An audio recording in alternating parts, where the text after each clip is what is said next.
Good morning, ma'am. Kalai Selvi, ma'am. Good morning. Good morning, ma'am. Good morning. Good morning. Speaking, ma'am. Okay. Thank you. The program is going to start at 10 o'clock. Right? I'm 10:05. Okay.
Good morning, sir.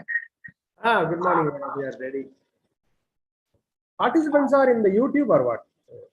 Some will join YouTube, and we have made arrangements. Students are there in the hall, sir. Oh, okay. There are some around 350 students in the hall. Right.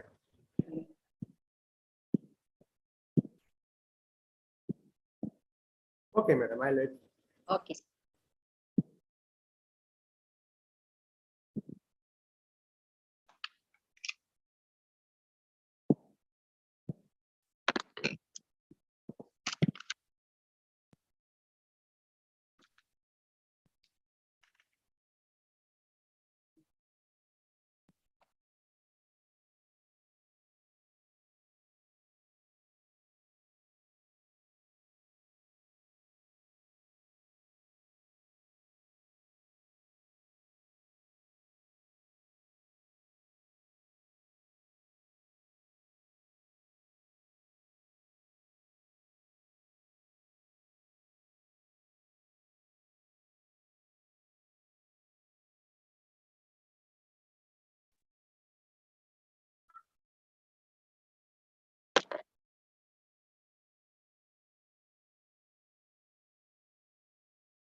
So can we start, sir?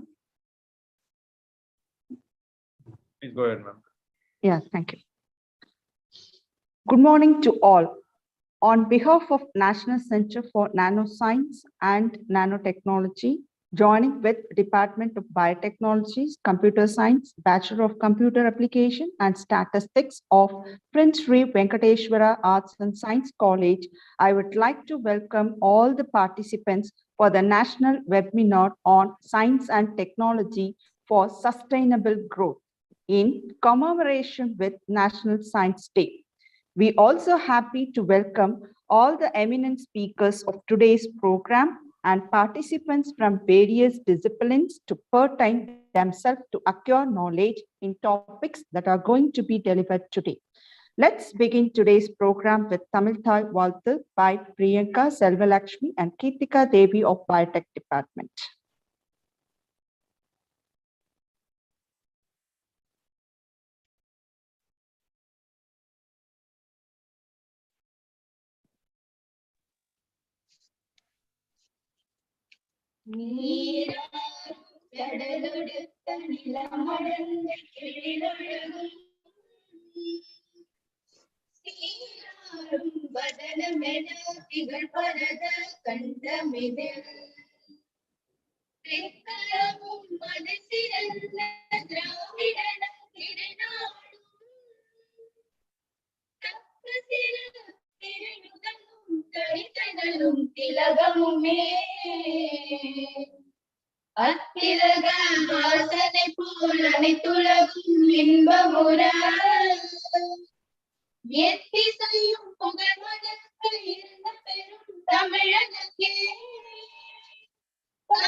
Thank you, students.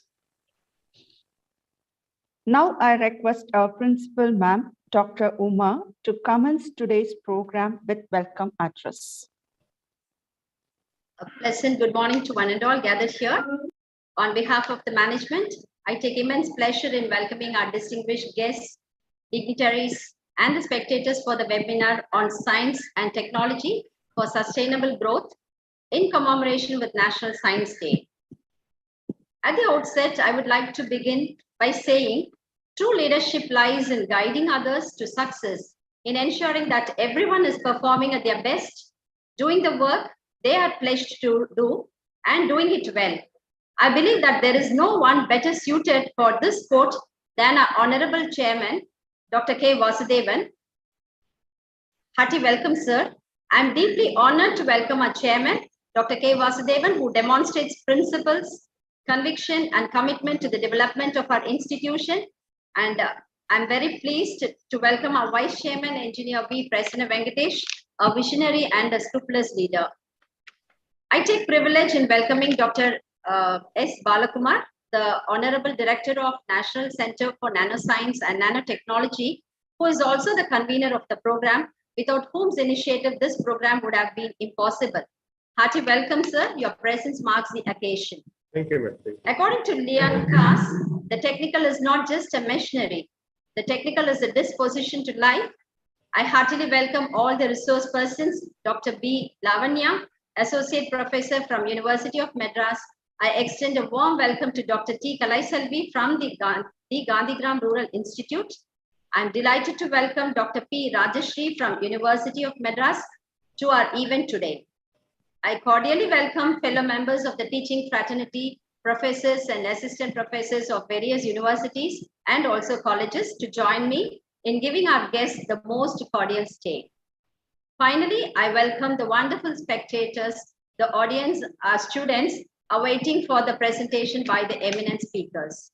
As Carl Sagan says, we live in a society exquisitely dependent on science and technology, in which hardly anyone knows anything about science and technology. So I firmly believe that this webinar would be an eye-opener for every one of us. While the importance of technology is known, there is an inadequacy to utilize the technology for the right purposes. I hope today inspires ideas and discussions around the ways that we can make our world a better place. And also I hope that you have an engaging and enriching session ahead. Welcome you all once again. Thank you for giving this opportunity. Thank you. Thank you, ma'am. Thank you for commencing the program. Now I request our chairman, Dr. K. Vasudevan, sir, to enlighten today's webinar with his few words. Professor Dr. Balakumar and the other participants, Dr. B. Lavanya, Dr. T. Kalachelvi, Dr. P. Rajashri, Principal of Prince T. Venkateshwara Arts and Science College, Srimati Uma Bhaskar, Vice President, Vice Chairman, Thiru Prasanna Venkatesh, our college staff. I am very happy to invite to have this webinar in our college. We have to thank you first to our Dr. Professor Balakumar sir.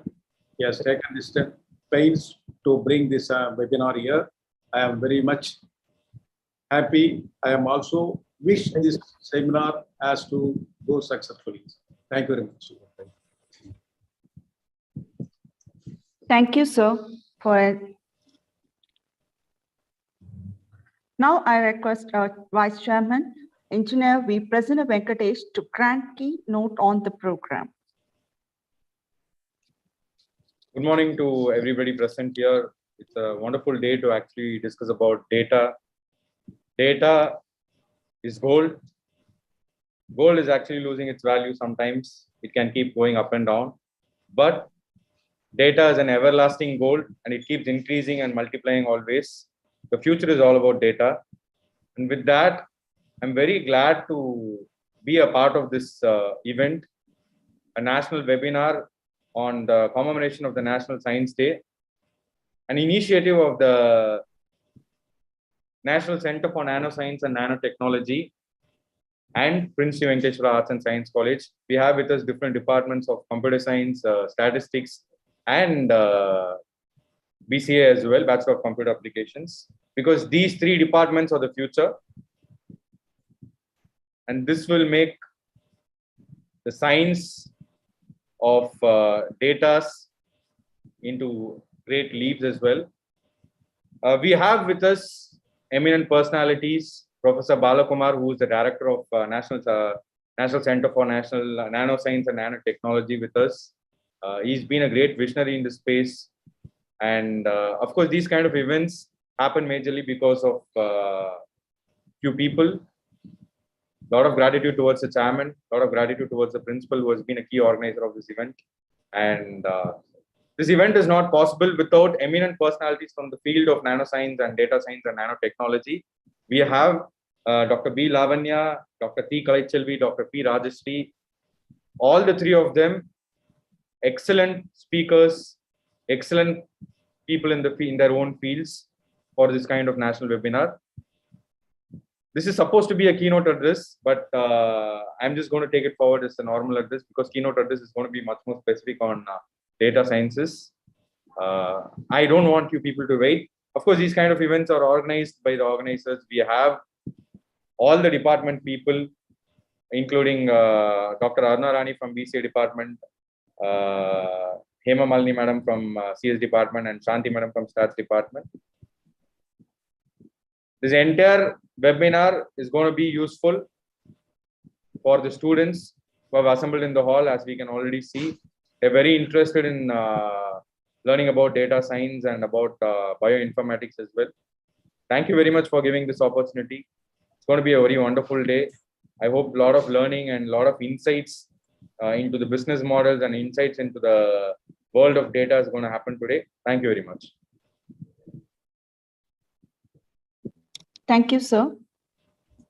Now I would like to call upon Dr. S. Aruna Rani, Head Department of Computer Application, to felicitate our chief guest, Dr. Balakumar, sir, by introducing him.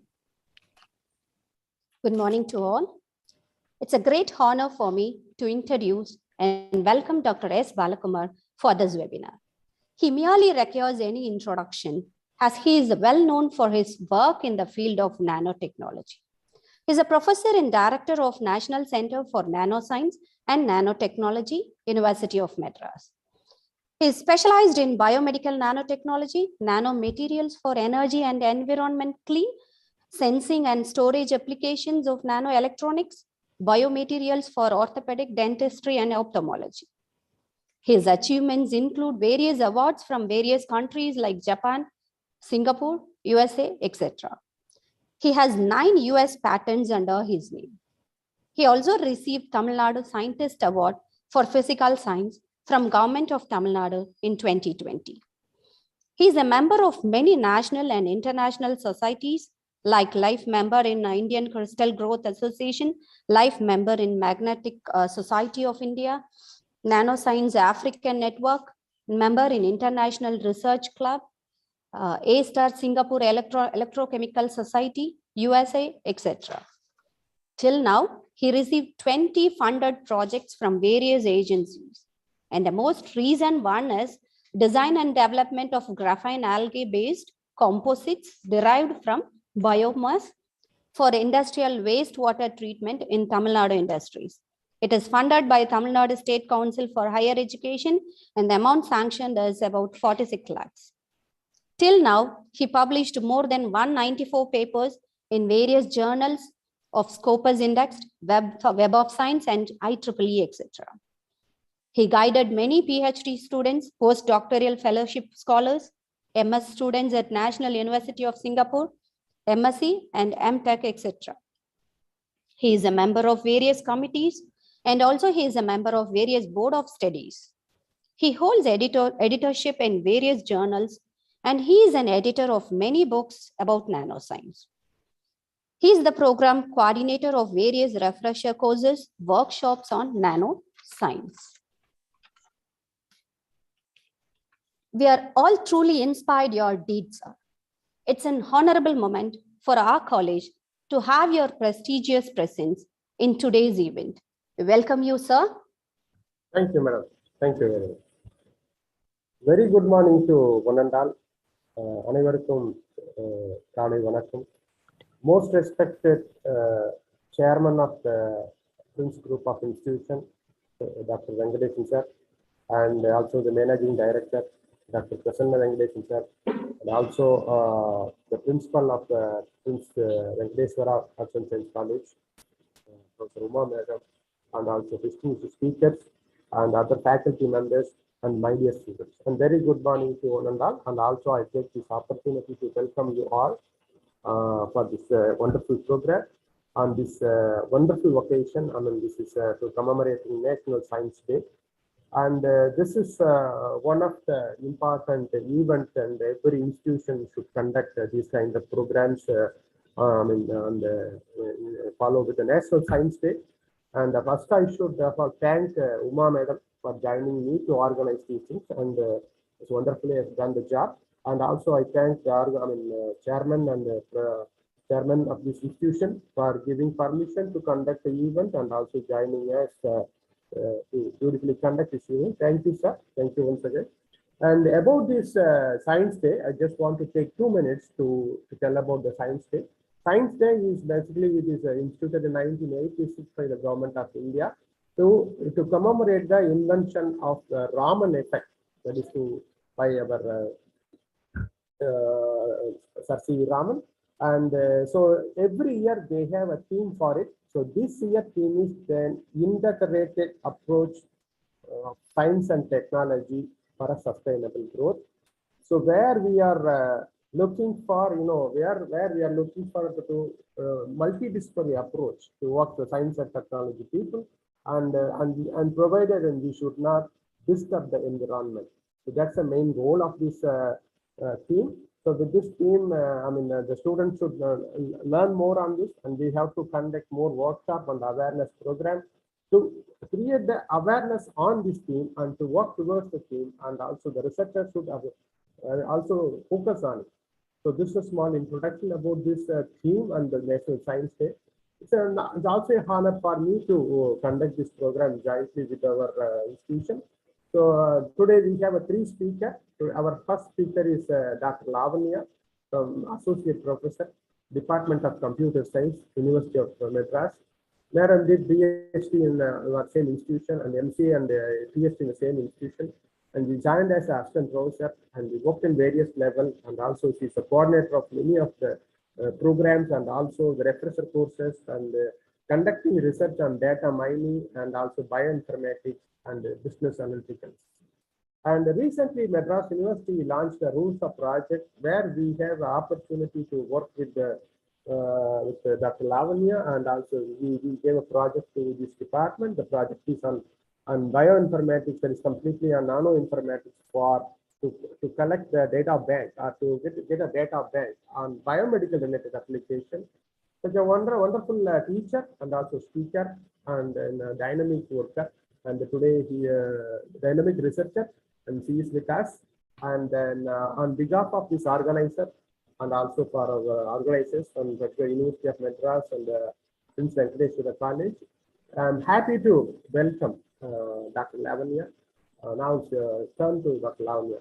Over to Lavanya, please. Sir, thank you, sir. I'm really honored to have such nice compliments from your words, sir. Thank you so much. I'm really honored. Okay. Thank you, sir, for your enlightened introduction about our chief guest, Dr. B. Lavanya ma'am, who is Associate Professor, Department of Computer Science of University of Madras, who is going to present her speech on data science for sustainable growth in healthcare. Now, I would like to hand over the section to Madam. Please kindly proceed with your presentation. Thank you, ma'am. Thank you, Dr. S. Kavita. Good morning to one and all present here. Before I start my topic, I would like to place my sincere gratitude to Dr. A.S. Balakumar, Director, National Science for Nanoscience and Nanotechnology, and management of Prince Sri Venkateswara Arts and Science College, and Principal Dr. Uma Madam, for giving me this opportunity to speak to the young minds on the very important and essential topic of a day today. That is your data science in sustainable growth in healthcare. It is actually the need of the hour, and I'm really happy to address these things to the young minds. And I thank the opportunity to speak in the national webinar on science and technology for sustainable growth. Thank you, ma'am. And let me share my screen.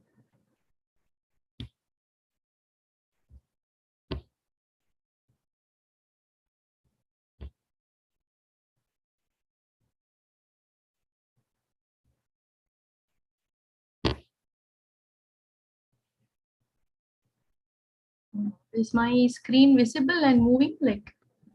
Yes, ma'am. Oh. Yes, ma'am. Yeah. The topic, data science in sustainable growth in healthcare. as I told you, this is actually the need of the hour, where we need to speak about sustainable growth in healthcare and how the analysis and the knowledge on data is going to help us in aiding the sustainable growth in healthcare, how it has been helping us all these time, and how can we get the more help from the data science discipline. Okay, so that is the topic for today.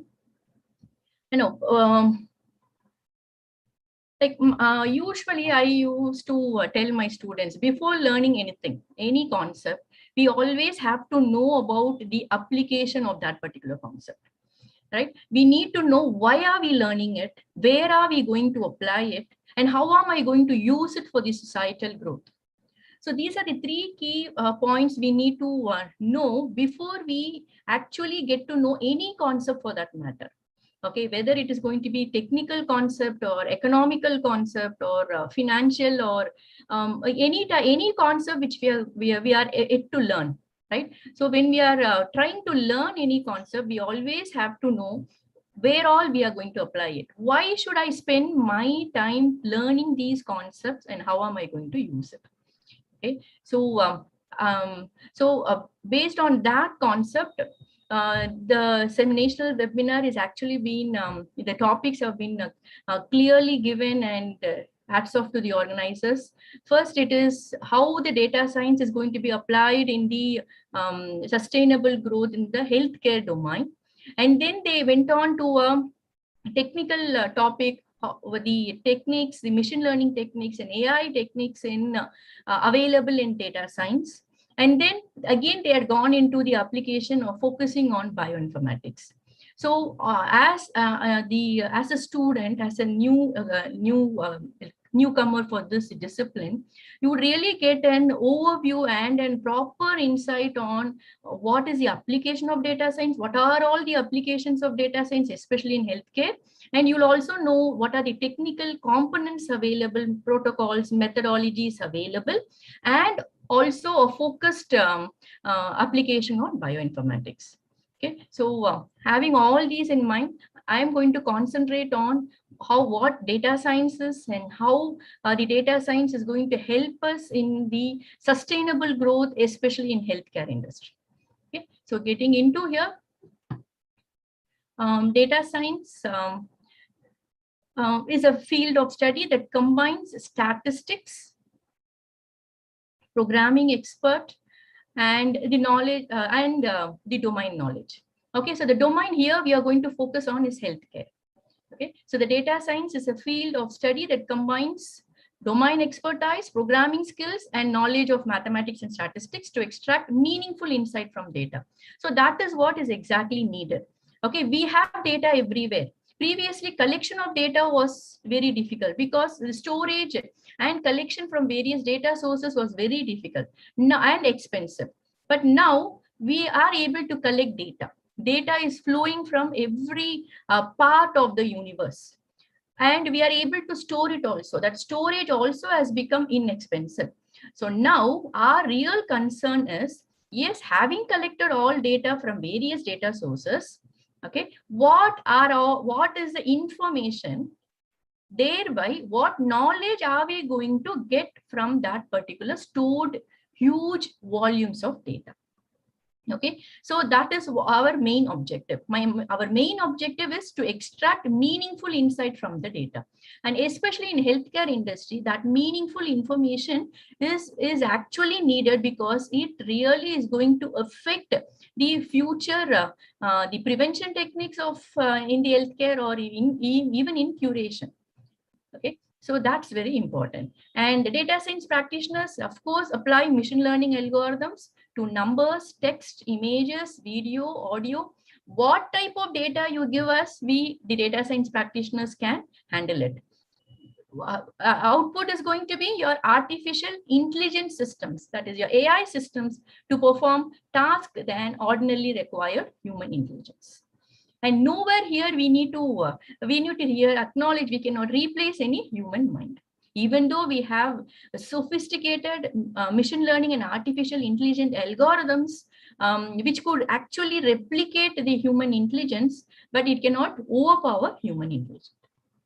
Okay. And now, say for example, now what do we mean by we are going to produce AI systems to perform tasks that ordinarily require human intelligence? Say for example, take an expert system. Now, what is an expert system? As the name says, it is an expert and a system. A system is in our words, is a software. Okay. And now what is an expert? Expert, a particular, even a human being is called an expert. When I call a human being an expert, he cannot be he cannot have all knowledge of all domains of all available things in the universe. He can be an expert in one particular domain, in a domain, one particular focus area.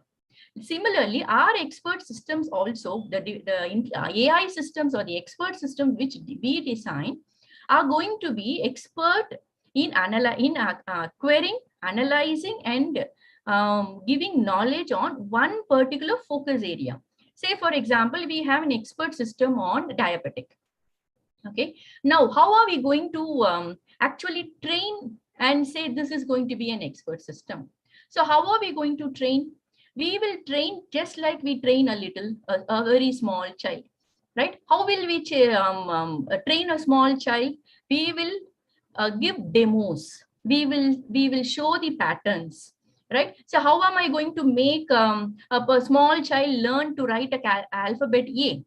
First, we will train that particular child to put a forward slanting line, and then we train them for a couple of days to put a backward slanting line, and then we give training on horizontal line, drawing an horizontal line, right? Now, and then after a couple of days, we will tell join everything, forward line, one forward bending line, one backward bending line, and one horizontal line in a particular placement will get you an alphabet capital A, right? Now, after the child is being trained, when that particular child is going to write capital A, every time when the child is going to write capital A, it is not going to think about three components of A. That is the forward slanting line, the backward slanting line, and an horizontal line. It will directly automatically write capital A, right? But the training has to be done for the three components. Likewise, if that is actually the basics of how we are going to train a particular dumb system and make it intelligent. And that is why we call it as artificial intelligence. Fine. So here, we were talking about expert systems in diabetics. So how are we going to produce it? We are going to train that particular system by giving n number of data on diabetics. So when we give n number of data on diabetics, it first will pre-process the data, check whether the entire data is going to be perfectly integrated, means valid, correct. Okay. And then it is going to divide the entire data into groups. Okay. That is what we call it as clustering or classification. If we know the classes, we call it as classification. If we don't know what groups are we going to get, then we call it as clustering. Okay. So it is going to cluster. It is going, say, for example, if I'm going to have entire data on healthcare, then it is going to cluster the data used only for diabetics. Then I take that particular cluster, that is the diabetic cluster, and then find the features. Now, what is a feature? A feature is any important characteristics of that particular data. Rather, we call it as entity. Okay. Now, what are the features of a ceiling fan? Features of a ceiling fan can be the number, the vendor, the color, the make, right? The number of wings, the speed of the wing, the motor, and so on. So all those forms the characteristics of that particular ceiling. Similarly, here again, we are going to identify features. Okay, features from the cluster called diabetic data. And then depending upon the feature, we are going to analyze the data and we are going to produce a rule-based system. Okay, a rule-based system. Now, what is a rule-based system? What is a rule? A rule is nothing but you're going to have set of features. Okay, so like we have a plus b plus c equal to x. That is one particular rule. A plus b plus c equal to x. Here you can have just substitute a to one feature, the feature we have already known, and then b to a feature, c to a feature leads to x. X may be the type of diabetic. Okay, so similarly, we are going to create rule-based system in which it will say if each and every features, we will also train the boundaries or the upper and lower range of that particular feature. So depending upon the upper and lower range, or depending upon the exact value of a feature, okay, depending upon what are all the combinations of the features happen in that particular given sample, then that particular sample belongs to this particular diabetic area. It can either be, so there are n classes on diabetics, right? So we can have n classes, and there may be another class of future diet to be diabetic and non-diabetic also. So so your expert system or your artificial intelligence system basically works on rule-based systems. So the framing of the rule is actually what we need to do when we actually go for production of expert systems. Okay, now this is a very simple example I've given you because you are all the newcomers to your data science, right? Now this, how am I going to create your rules? How am I going to create rule-based system? Okay, what are all the algorithms? What are all the methods available in machine learning and artificial intelligence? Right. So in these domains that you will be having your talk from another expert, Dr. T. Kalaiselvi, in the next session. Okay. So now you need to have an idea of how exactly your domain expertise. Here, my domain expertise is the expertise on diabetic. Okay. And then programming skill to implement my machine learning algorithms and my artificial intelligence protocols. Okay, and that is your programming skill and knowledge of mathematics and statistics. See, any computer science discipline, it itself is a interdisciplinary discipline with your maths and statistics. Without maths and stats, your computer science doesn't exist, right? So you ought to have the knowledge on why, because your machine learning and your artificial intelligence, it uses kernels. The kernels are your core or heart of the methodology. Okay, that is nothing but your mathematical or your statistical model. Okay, and you need your statistical and visualization model for a meaningful insights from data. See, we as a programmer, we as a data scientist, we know yes, your diabetic is of these features, and then it is these classes. Yes, using my programming skill, we have got that particular classes, and I can even predict it using my mathematics and statistical knowledge. But the result of the result your computer is going to give you, the algorithms is going to give you, is only zeros and ones, isn't it? That zeros and ones should be again traced back to the features. What are all the features we have assigned, and what relate? We need to analog again back to our data set features, right? And those features have to be given in a visualized manner. The result of the features should be given in a visualized manner. Say your graphs and so on. Okay, and then only we can get a meaningful insight. So for getting meaningful insight, we need our visualization tools. So all these combined together, okay, we call that as a data science, wherein you have your computer science, you have your maths and statistics, you have your domain knowledge, you have your business knowledge, right, for visualization. Okay. In turn, these systems generate insights that analysts and business users can translate into tangible business value. So this is an overview of what your data science is. Now, data science in healthcare. So data science can be used for medical imaging. It can be used for genomics, drug discovery, predictive analytics, monitoring patient health, tracking and preventing diseases, and providing virtual assistance.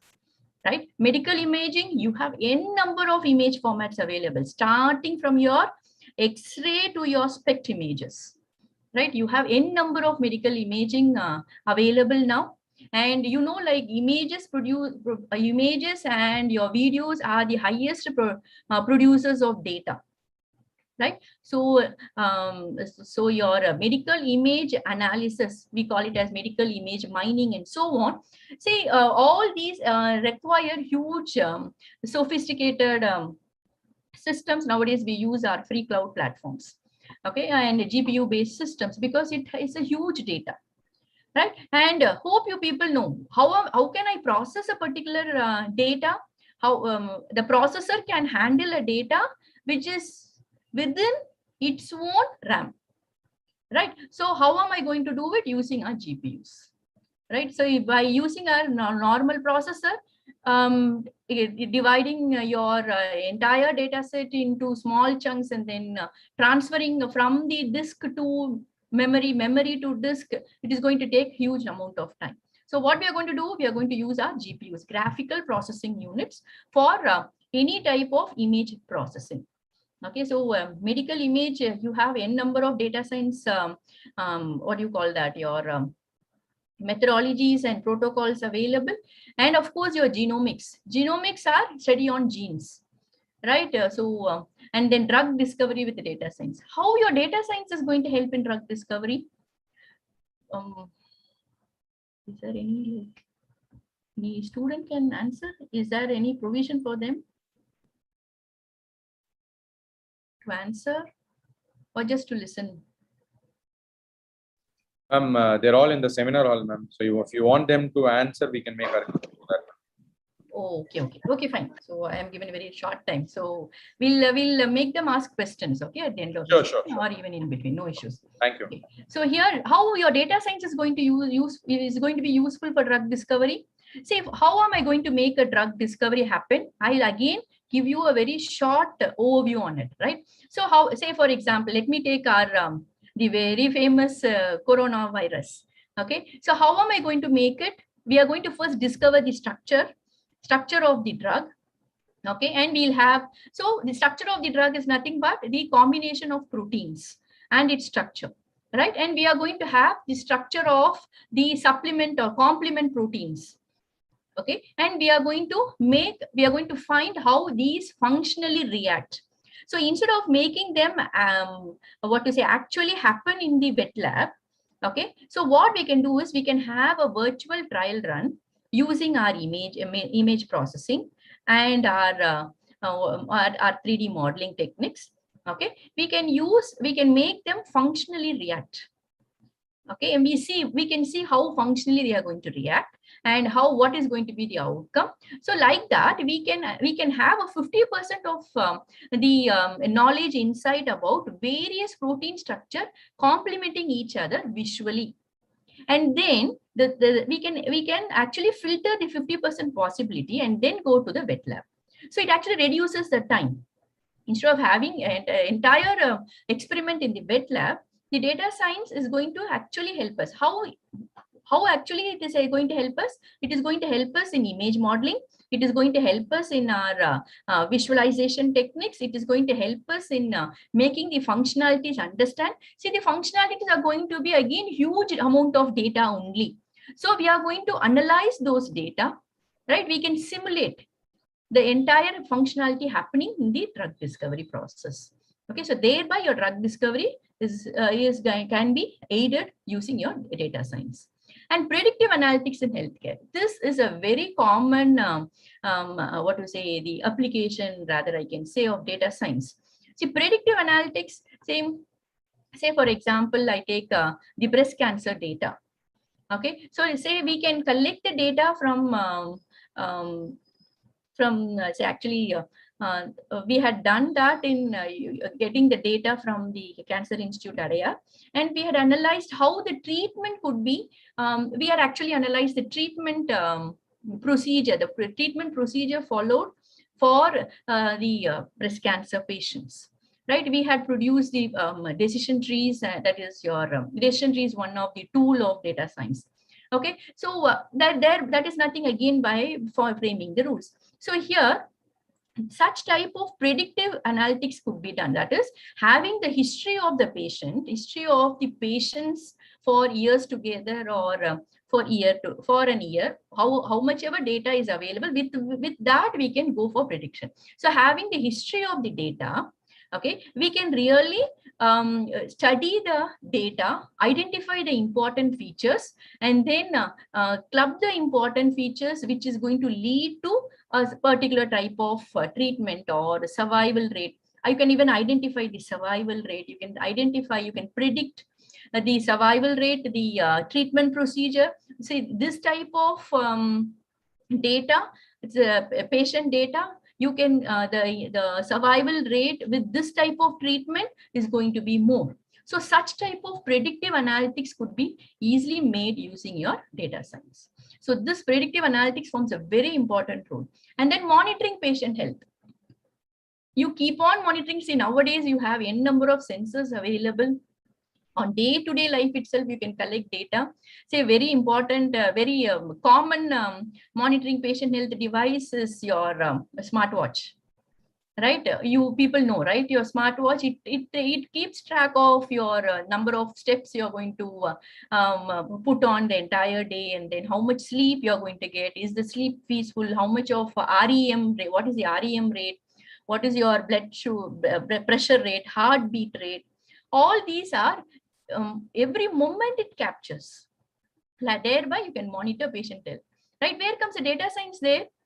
There again, see, every moment it is going to produce data, right? So huge data, and you need to analyze it to get the meaningful insight. There comes your data science. And tracking and preventing diseases, just as the example I gave you, you can getting the data from the data set, you can track how much of what are the features and how to prevent it, and how to make how to increase the survival rate. And then providing virtual assistant. Either you can take this as a very simple video conferencing, or virtually assisted surgeries. Okay, so that's your this is how the overall healthcare domain is aided by data science. Now, what is sustainability?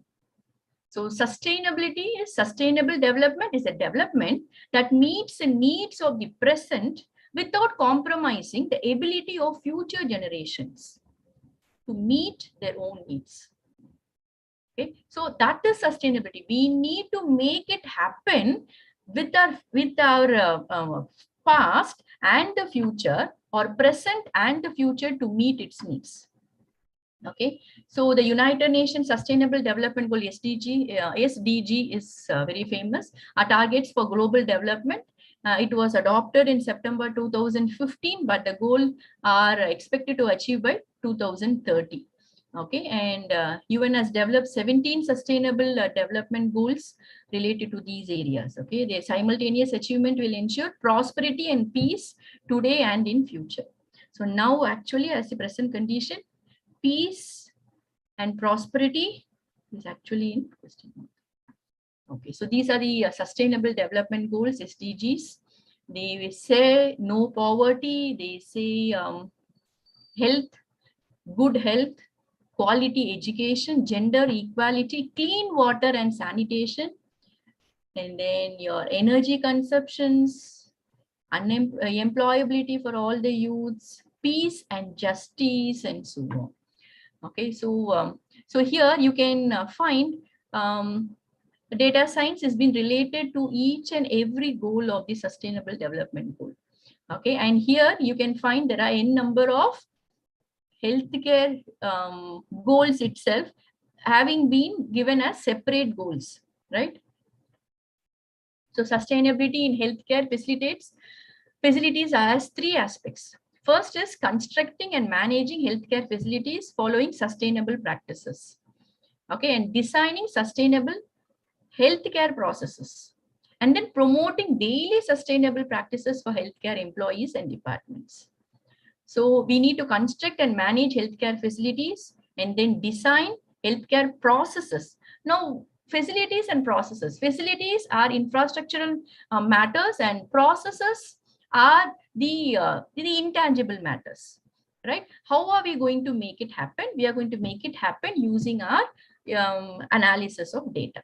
And then promoting daily sustainable practices. This is again using your data analysis. How daily sustainable practices? A very simple example is your wearable watches. right? So thereby we can monitor thereby we can monitor that the doctor can monitor their patients' everyday activity.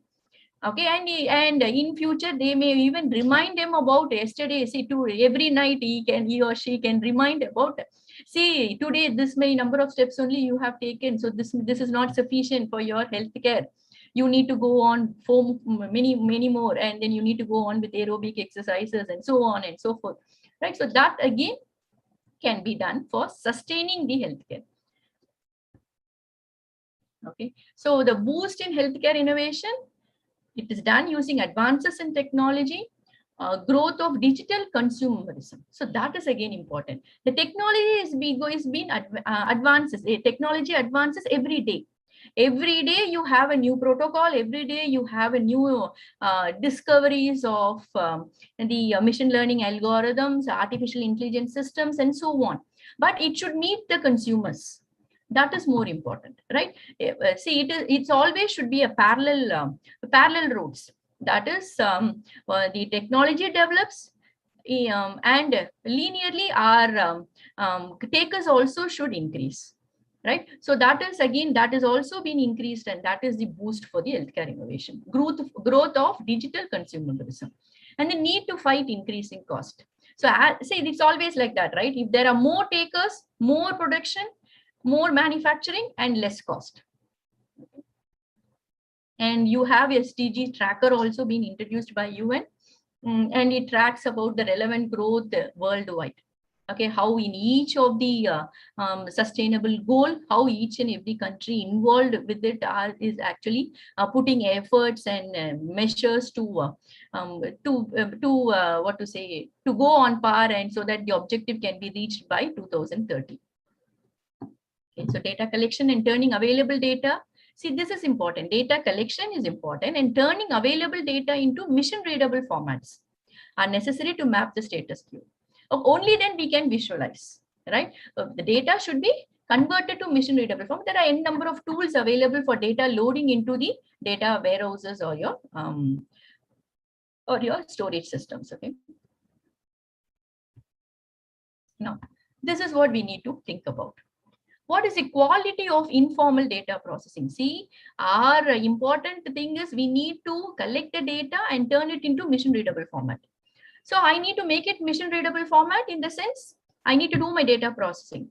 So can I do with my informal data processing just like that? Can I say I take the data and directly push into the data warehouse? No, that is not possible. That is what we call it as informal data processing. And how are we going to question the quality of informal data processing?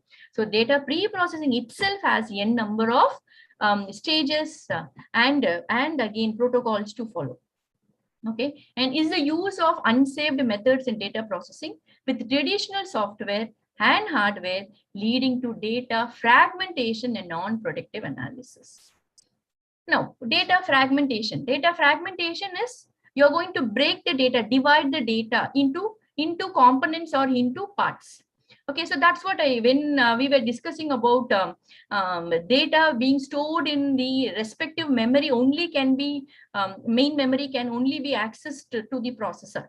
Right, so we told that a normal microprocessor cannot handle huge volumes of images and videos. So we need to go for graphical processing units, GPUs.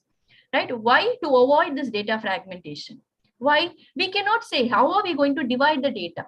See, dividing the data again sensibly, it again needs a huge data science. What to say? The algorithm to be followed. Okay, so see, why are we talking about we are talking about data processing, pre-processing, and analysis as a complex thing? Why are we doing it? Why? Because the data is so huge. The volume is so huge. Just imagine I'm going to have millions of data. Okay, so when I'm going to have millions of data, say now the measurement of data, the measurement rate itself has been changed. Previously, 1 GB is too much for us. Right now, from GB we are went to TB, TB2 we had gone to ZB, zettabyte, zottabyte, and then from there we had went to petabyte, and so on and so forth. Right, so much of volumes of data is available just for any algorithm to work. it has to scan at least once the huge amount of data, at least once I'm talking about. So yeah, when it has to scan all the data at least once, such is the complexity, right? So how am I going to handle huge data? And we need to get knowledgeable insights also with less time and more accuracy and so on, right? So we need to go on with it is of course traditional software and leading traditional software and hardware is definitely not going to help us. We need to have sophisticated infrastructures. And then will healthcare system process large amounts of data, especially from new and community-based sources. See, we are going to have history of data. Yes, fine. I'm going to work on history of data. But the system or the knowledge insight which we are going to get, the system which we are going to generate, okay, it has to even address the new data arriving. Right? Say in the wearable watches, say for example, I'm going to collect data every 15 minutes. So per 1 hour, I'm going to get four data in the sense, what are I'm going to measure? So what I'm going to measure, I say, for example, I'm going to measure the heartbeat. I'm going to measure the number of steps. Only 2, let me take. Okay. So in 1 hour, I'm going to get 8 data, right? 8 into 2, 16 data I'm going to get. Similarly, this I'm going to do it for the entire 24 hours, even in sleep, I'm going to do it. Okay. And similarly, for how many people I'm going to do it, how many number of hours. So much of, so my system which we are going to generate, okay, it has to have the capability of handling not only the past, but also the new coming everyday data.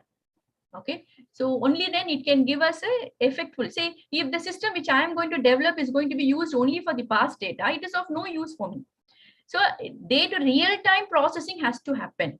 Okay, so that's what we say. We need to have RATP, real-time transaction processing system. Then doctors, 2 researchers are learning.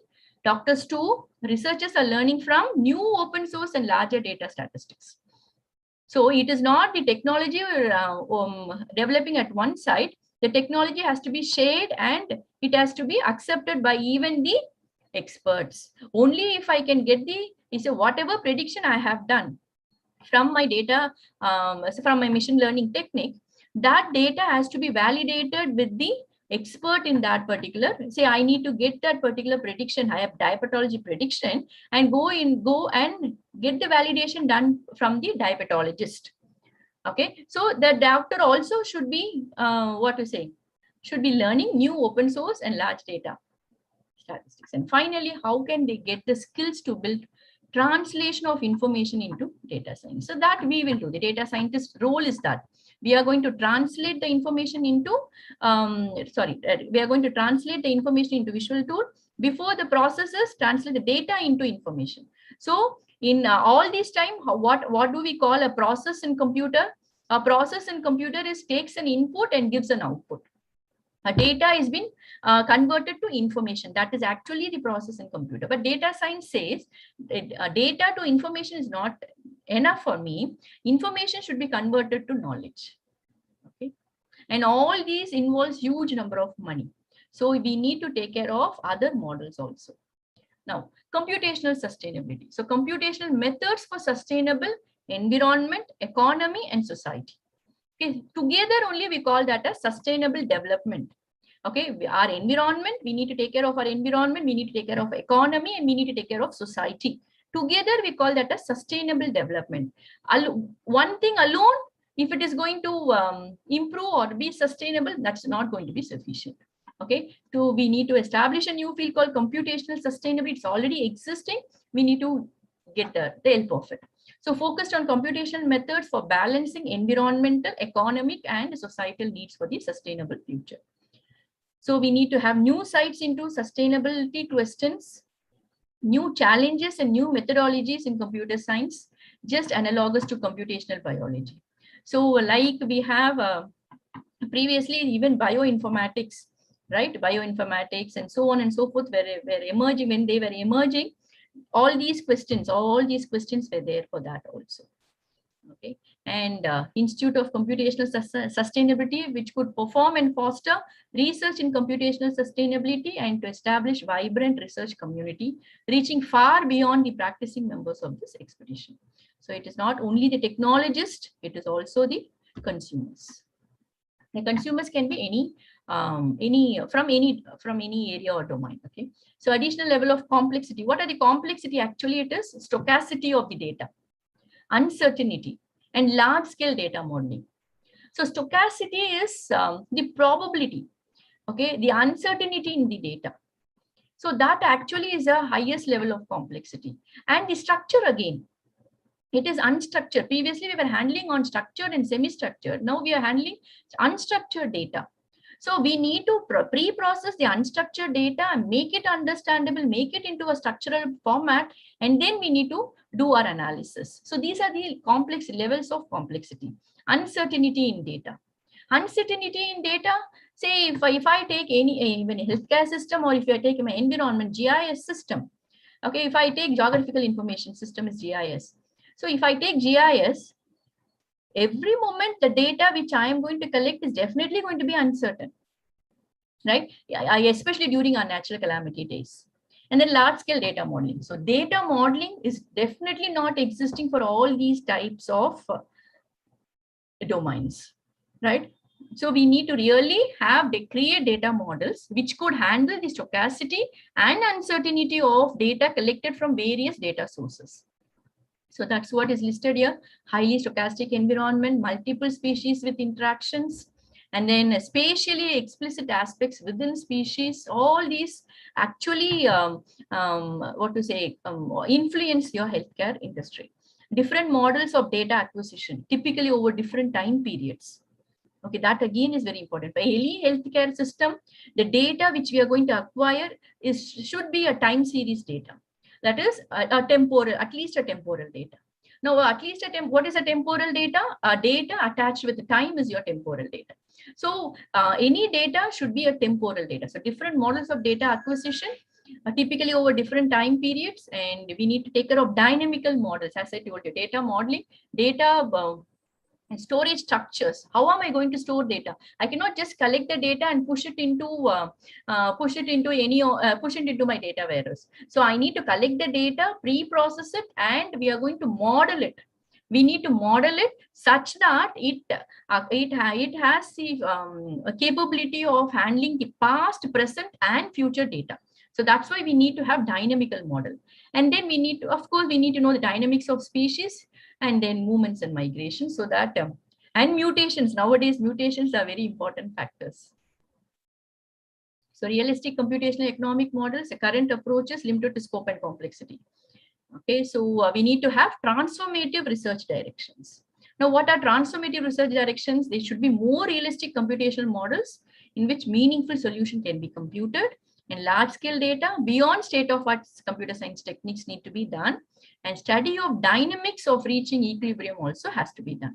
So it is nowadays, so now to get this to happen, it is not only the computer science brain has to think, it is also the domain-specific brain has to think. So if I'm going to take in healthcare, if I'm going to apply my data analytics techniques on the predictive analytics of the breast cancer treatment performance, then it is not only the computer science professional, we also need an expert in the cancer treatment also. Right. So now it has compulsorily has become a multidisciplinary aspect. So healthcare sustainable growth will be done only with the help of multidisciplinary experts working together. So transformative computer science research driven by deep research challenges should be posed. Okay, so we need to have highly interconnected components. That is, it is not enough if I am going to have the centralized system. Of course, we need to have distributed, and then we need to have grid computing, grids to store our data. And so that's what we say, computational resource economics. We need to be taken care, and multiple scales for different types of data, temporal data, spatial data, geographical data. See, it all with respect to healthcare, if we talk about, again, you have your spatial and you have your geographical. So for statistics to dynamics, we need to create dynamic models. And then large scale data and uncertainty can be handled only using machine learning and statistical modeling. Only then we can go for complex decision models.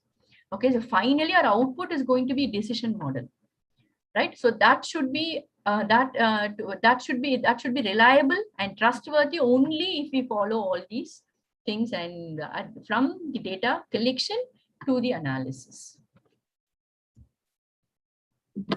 So this again we have already seen, and in a different perspective. So by measuring the impact, how the data science supports sustainable development, by measuring the impact of any of the healthcare activity, managing resources of healthcare, and then the climate change. Climate change need not be only geography. Any of, say, for example, the corona, it has n number of mutations. That is one type of climate change for that particular virus. Okay, so those mutants, study of those mutants, and then health and equality. So measuring impact, we can say how the data gap on heterogeneous data capturing technique and data transformation technique. So here there is a gap, right? So I need to do my data pre-processing on which data? On heterogeneous data capturing techniques. Okay, so as I told you, it is not on the same structure I'm going to get the data. I'm going to get semi and unstructured data also. So we need, for data transformation technique, this itself is a huge data transformation technique. It itself has a huge research opportunities. Okay, and then many open source web tool facilitates this processes and reports this data. Okay, and this can serve as a starting point to rebuild trust between data captured and data integrated. So that is your measuring impact. Now, how are we going to manage a resource? This is a very simple example I've given as in the picture. Okay, so managing resources and waste. Okay, waste is not exactly the waste given in the picture, just for as an analog I've given. Okay, so here the waste can be the data on which we are working now, and the data on which we are, say, for example, training, testing, and then some of the data which we feel it is incomplete and not valid, we will keep it aside. We call them as outliers data. Okay, there are n number of opportunities on analysis of outliers itself. Okay, the example I can give you is, say, for example, a normal geographical scenario, a normal weather condition. Okay, in a normal weather condition is definitely going to be different from the weather condition on which day the tsunami has occurred. But when I am going to analyze my normal weather condition, the day on which that weather condition on which a tsunami has occurred, that weather condition is definitely going to be an outlier for me. Means it's definitely going to be an exceptional case for me. But that data, we are not going to throw it away. We will have it for further validation. Okay, so such type of resources we need to manage. And then image recognition can be used for this sorting. An example I'd given is, we can give an image recognition technique. We can develop a system which could sort waste in the recycling facilities. Okay, you just show that particular waste move in a belt. Say, for example, I can simulate a system, okay, in which you have the belt with the garbage, each and every component of the garbage moving on the belt, and you have a scanner upon that particular belt, scanning that particular image and telling that, yes, it is going to be an e-waste, it is going to be what you call that, the plastic, it is a glass, it is a metal, and you're going to separate it and recycle it. So such way also your machine learning techniques are being used, right? And similarly for your satellite data and image recognition can be applied for riverside and coastal plastic hotspot. So those are the number of, those are your examples for managing resources. In climate change, I've given an example. You can either take it as your geographical climate change, or you can take it as your mutants. And then health and equality, the intersection of data science and healthcare is probably one of the best known areas because of this pandemic, right? So your data science and healthcare play a very vital role. Right? How it has played a vital role. Say, take for example, leave alone the drug discovery, your vaccine discovery, and then simulation of your scientific models and interactions of proteins, checking for the functionalities of proteins, genomics, and so on. take a very simple example on how are they going to measure the number of corona cases, and how are they going to go on with the preventive measures. Okay, how are they going to do it? They are going to analyze. They had already analyzed the particular data, see the visualized format of it, and check what is more, in where it is, in which area it is more. Okay, and depending upon which they will choose a preventive measure, depending upon which they will choose the number of doctors in that particular area, and so on. So as simple as that, allocation of doctors, allocation of vaccinations, allocation of resources, necessary resources to a particular area. As simple as that, also your data science is going to be really helpful in predicting and analyzing the present data. Sustainability should go in hand with quality improvement also. Okay, quality improvement with respect to productivity, with respect to efficiency, and with respect to technical value. Okay, so productivity, outputs and resources, efficiency, it's already technical value. Say, are the right patients being seen, or is there either greater than harm from diagnosis or inequity from underuse? Okay, even managing a doctor's appointment in a huge hospital, there also the data science plays a very important role. Okay, that is allocation of doctors time to patients. Okay, and so on and so forth. So if that could be done, we need not have to go to a hospital and wait for the whole day to get our diagnosis done. So what is a talent gap? The talent gap is data science requires a combination of computer science, statistics, maths, and knowledge of domain of application. So we parallelly have the domain knowledge as well as the technical knowledge, but the gap is we need to fill in the experts have to coordinate and work. Okay, so data had traditionally been defined by numbers in rows and columns, but now the data has expanded to include text, voice, and images. Images in motion is your video. Okay, and so the skills that it takes to manage data, as these definitions continue to evolve, the talent gap is likely continue to exist. Okay, so every day the technology grows, every day even I have my sectors in my healthcare also grow. Okay, the gap is we need to identify which technology will suit which type of, which technology can coordinate with which type of, what do you call that, your healthcare domain. So protecting public health, and then transforming global healthcare supply chain. See, this supply chain management, you have a huge, the algorithms and machine learning techniques have been used. Okay, so especially in healthcare supply chain management, it's really going to be useful. Promoting leadership in environmental health, whereby you can identify which domains and which sectors need to be highly taken care of. So these are sustainable healthcare domains. You have your capital works and sustainability, carbon emission in healthcare, environmental. See, there is carbon emission in healthcare. There are n number of projects going on in measuring the pollution. See, the most famous in our newspapers is the pollution in Delhi. Right, there are n number of measures, n number of data scientists, analysts are working on the understanding of the pollution factor. Various features of the pollution factor, and how are we going to deal with it, the preventive measures and the solutions for it. Okay, and then environmental management planning, environmental data management tool, energy consumption and reduction. Energy consumption starts from your kitchen to your laboratory, to your industry, and so on. Okay, procurement, transport, waste management, and water management. Waste management, I gave an example, right? How your data science could be used for your waste management. Similarly, your water management. There are n number of projects going on how your agriculture could be developed using the available water contents. Right, because the water is not been uniformly distributed over the agricultural lands.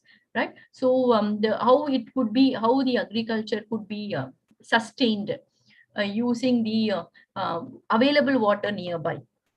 There are n number of analyses being going on. So if we could develop a healthy agricultural environment, thereby you can easily develop the healthcare domain also. So there are other additional applications of data science includes your medical imaging, genomics, drug discovery, predictive analytics, monitoring, tracking and preventing, providing virtual assistant, robotic surgery. So there again, you have your data, a huge number of data analysis, real time happening on the robotic surgery, and laboratory quality management also. So these are the quality factors in healthcare domains. Your efficiency, timeliness, all these are very important. Especially in healthcare, timeliness, efficiency, we cannot compromise, have any type of compromise on my prediction on the treatment of the breast cancer data, for an example, right? So if I'm going to go wrong there, then I'm going to lose a patient, right? So that is the sensitivity of the analysis going on in the healthcare domain. So efficiencies matter, timeliness, safety, patient experience. We need to record correct experience of the patient. We need to record the correct data of that particular patient's features, right? Equity, effectiveness, and of course, we are striving towards sustainability. So these are the benefits of data science in healthcare: to ease the workflow of the data care healthcare system, to reduce risk of treatment failure, to provide proper treatment on time. So that again is very important. So there comes your use of expert systems, right? So you can have expert systems for very sensitive diseases, and you can suggest the treatment, proper treatment on time to that particular patient. Okay, instead of going on for trial and error, we can use the past data to create a knowledge to have a proper treatment on time. And then to reduce the risk of treatment failure, the example I gave you, that is having a previous data, we can create a proper treatment plan for the survival, to increase the survival rate of a particular patient. And then to avoid unnecessary emergencies due to non-availability of doctors, we can go for virtual assistants, we can go for robotic surgeries and so on. And to reduce the waiting time of patients. This is a very simple example. I told you, like in a huge hospital, going on and waiting for our turn to see the doctor itself. It actually takes, right? It's a common problem we face as a common man. We really face this problem. If we get into the hospital, we need to spend our entire day for having one diagnosis done, right? We can reduce it using our time allocations. And these are the skill set required to become a data scientist. Okay, first thing you need to know is your dimensionality reduction. Now, dimensionality reduction, you know what feature is. I told you what feature is, right? So in a data set, say for example, your human recognition system. Okay, in your human activities recognition system. Say for example, to identify a system to identify whether a particular person is standing or sitting. Okay, only that motion will have around say for example hundreds of features. Okay, now we cannot process hundreds of features. We need to reduce and take only important features to analyze the data, right? So for that we need to reduce the features, and that we call it as data pre-processing. The technical way we use is dimensionality reduction. There are n number of ways for dimensionality reduction. You can use your PCA, you can use your SVM and so on. Okay, so dimensionality reduction, supervised machine learning. You need to know your classification techniques, you need to know your predictive techniques, and then for time series analysis, you can use it for hospital management, you can use it for forecasting the growth in a certain healthcare factor and so on. And then NLP, natural language processing, has its wide usage application in your healthcare domain. Say starting from your disease prediction to forecast of disease complications, defining specific patient groups for research, improving quality and integrity of medical records, and claims processing and feedback analysis. That also comes under your healthcare only. Your insurance, managing the insurance, especially nowadays due to those pandemic, the insurance data is getting loaded and loaded. Okay, and it takes few hours together to process that particular data. So that also comes under your healthcare sector, insurance processing, data processing. Okay, so So we need to know medical coding classification system. That is your healthcare specific skill, or rather we call it as domain specific. Okay, analysis of patient record. So a data scientist cannot independently do this. As I told you, it should be a interdisciplinary work.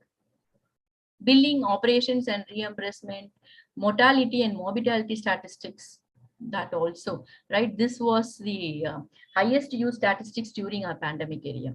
And then healthcare database, we need to have public health forecasting, hospital management, drug research and development, and especially the scientist and the experts database also.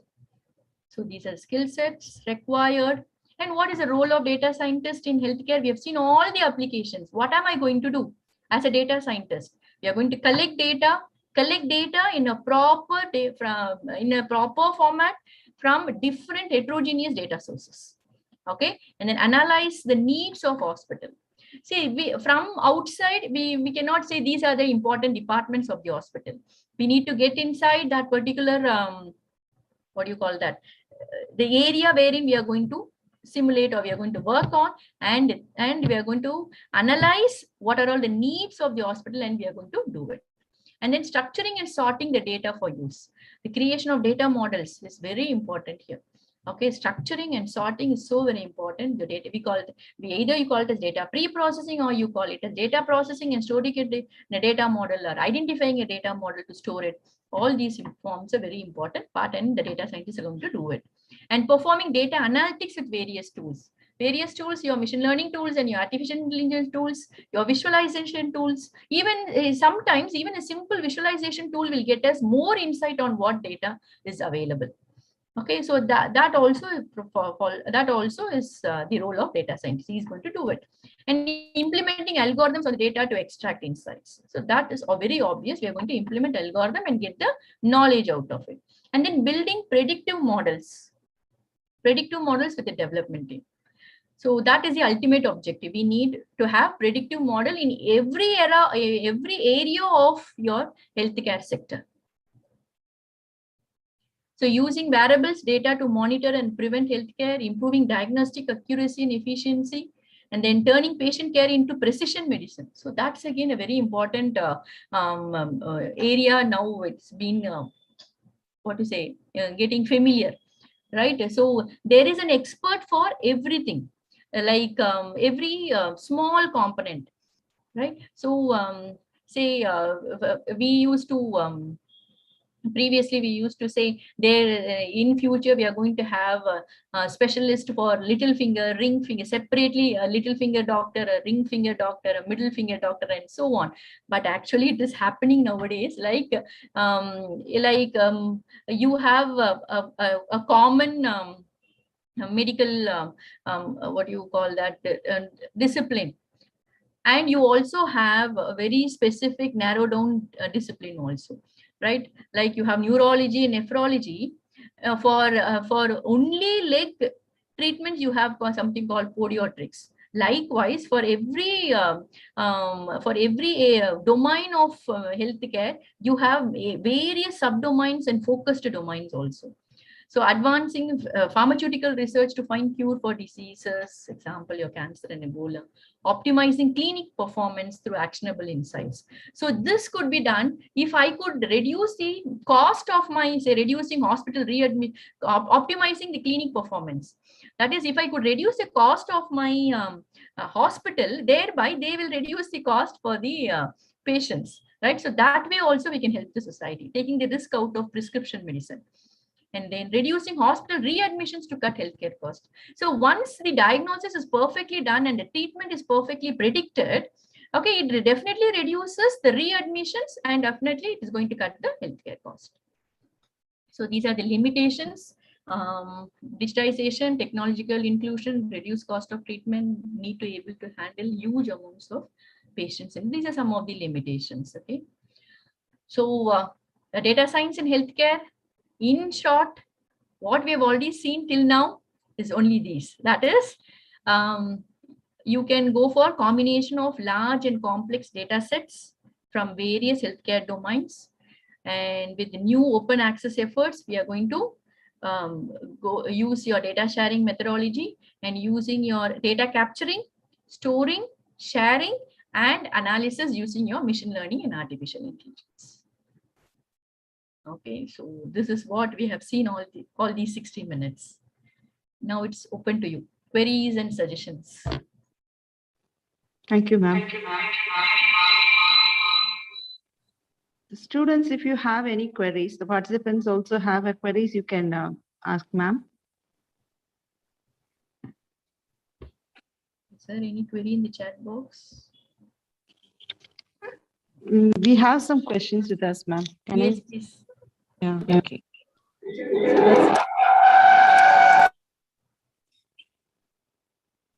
Yeah, how reliable information can a digital watch diagnose and provide likelihood of suffering a stroke? Yeah, it depends upon how, see, it collects, see, the digital watch as a sensor, which collects the necessary features. Okay, how it is going to be processed. So that's what we say, the quality domains, right? The efficiency, the timeliness. So how efficiently are we going to process the data, and who gets that predictive analytics done? It is going to help the patient. So if you are going to have an efficient predictive analytics tool, the system, then we can easily prevent whatever may be the health disaster.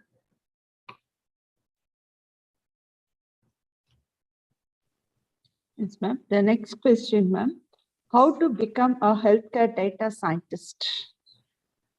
Using these skill sets. We need to know dimensionality reduction, supervised machine learning, time series analysis, and NLP, natural language processing techniques. Ma'am, again, ma'am, here also is another question. Do we have a specific degree to qualify data science, or life science and computer science degree is enough to become a data scientist? Computer science degree is enough to become a data scientist, provided you need to have additional knowledge on these areas. Okay. So whatever your students are learning as their core and elective, if they can understand and learn, yes, they can become the data scientist. Anybody else needs to ask, can ask. Ma'am, Yes. good morning, ma'am. What kind of advancement can we expect in AI and data science, ma'am? No doctor, that is actually the objective. No doctor hospitals. That is never going to happen. We cannot substitute. That's what my first statement was. We cannot substitute doctors, human intelligence with artificial intelligence, but the objective is no doctor hospitals. Will this work out, ma'am? We are trying to work it out. So you're also going to join us to try to work it out. We are trying. For past 2 decades, we are trying our ML and AI techniques, but still now we could not replace the neuron from our brain. So human intelligence is replaceable, but we are trying. Our objective, technically, our objective is to try replace. So, ma'am, another question. Students belonging to which streams can become a data scientist, especially in healthcare, ma'am? Students' discipline is the secondary factor. Okay, the primary factor is the passion towards knowledge gaining in that own domain area. See, if you want to become a data scientist, then you really have to acquire the skills, okay, necessary for the given, it's given in this slide, right? For pre-processing, for machine learning, some few machine learning techniques and few visualization techniques. These 3 combined together, you can start your career. Thank you, ma'am.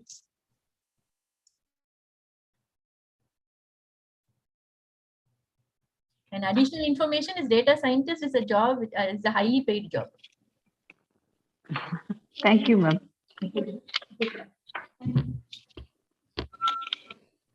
Thank you, ma'am, for making us to gain knowledge in the integral support of data science with healthcare analysis, which could support virtually rather than wet lab method at the research and day-to-day proceedings.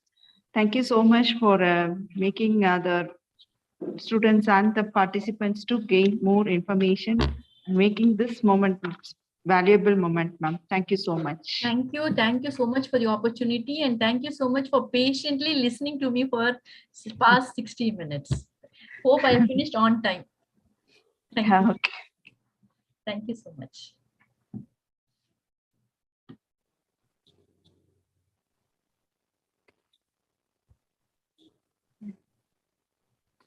Now I request Dr. K. Deepalakshmi of Department of Biotechnology to deliver the introduction about the Chief Guest Dr. T. Kalaiselvi, Associate Professor, Department of Computer Science and Application, the Gandhigram Rural Institute.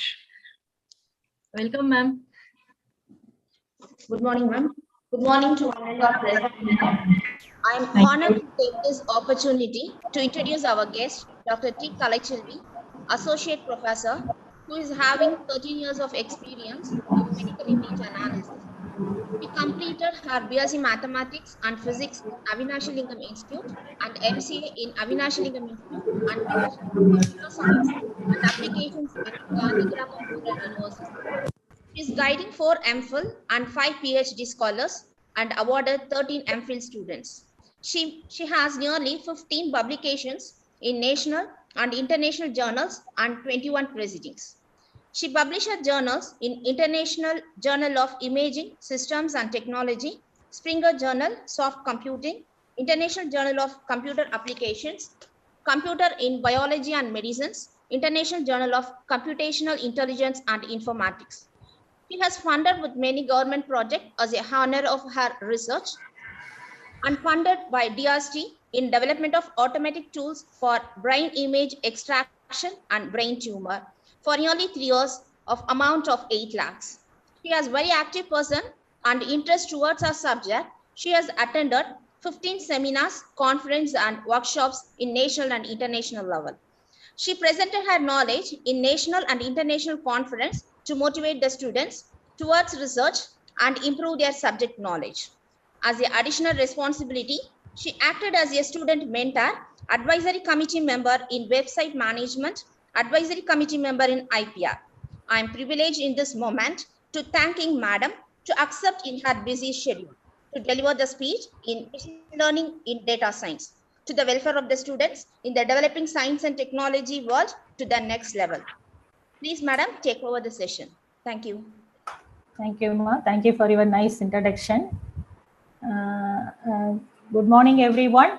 So I am with the second session. So before going to start my lecture, I take this opportunity to thank our authorities, the chairman and co-chairman of this Prince Venkateswara College, and the organizer of this event, Dr. Balamurugan, Director of National Center of Nanoscience and Nanotechnology, and Dr. Uma, Principal of Sri Venkateswara College. And my dear budding researchers, I think you all having an opportunity to listen the latest technologies. So this will be help you to shape your future, okay, to plan your future and plan your projects. So with this, I thank everyone. Now I can share my screen and I'll start my lecture. So we people are working in this field, okay. In the past 15 years, we are working with this.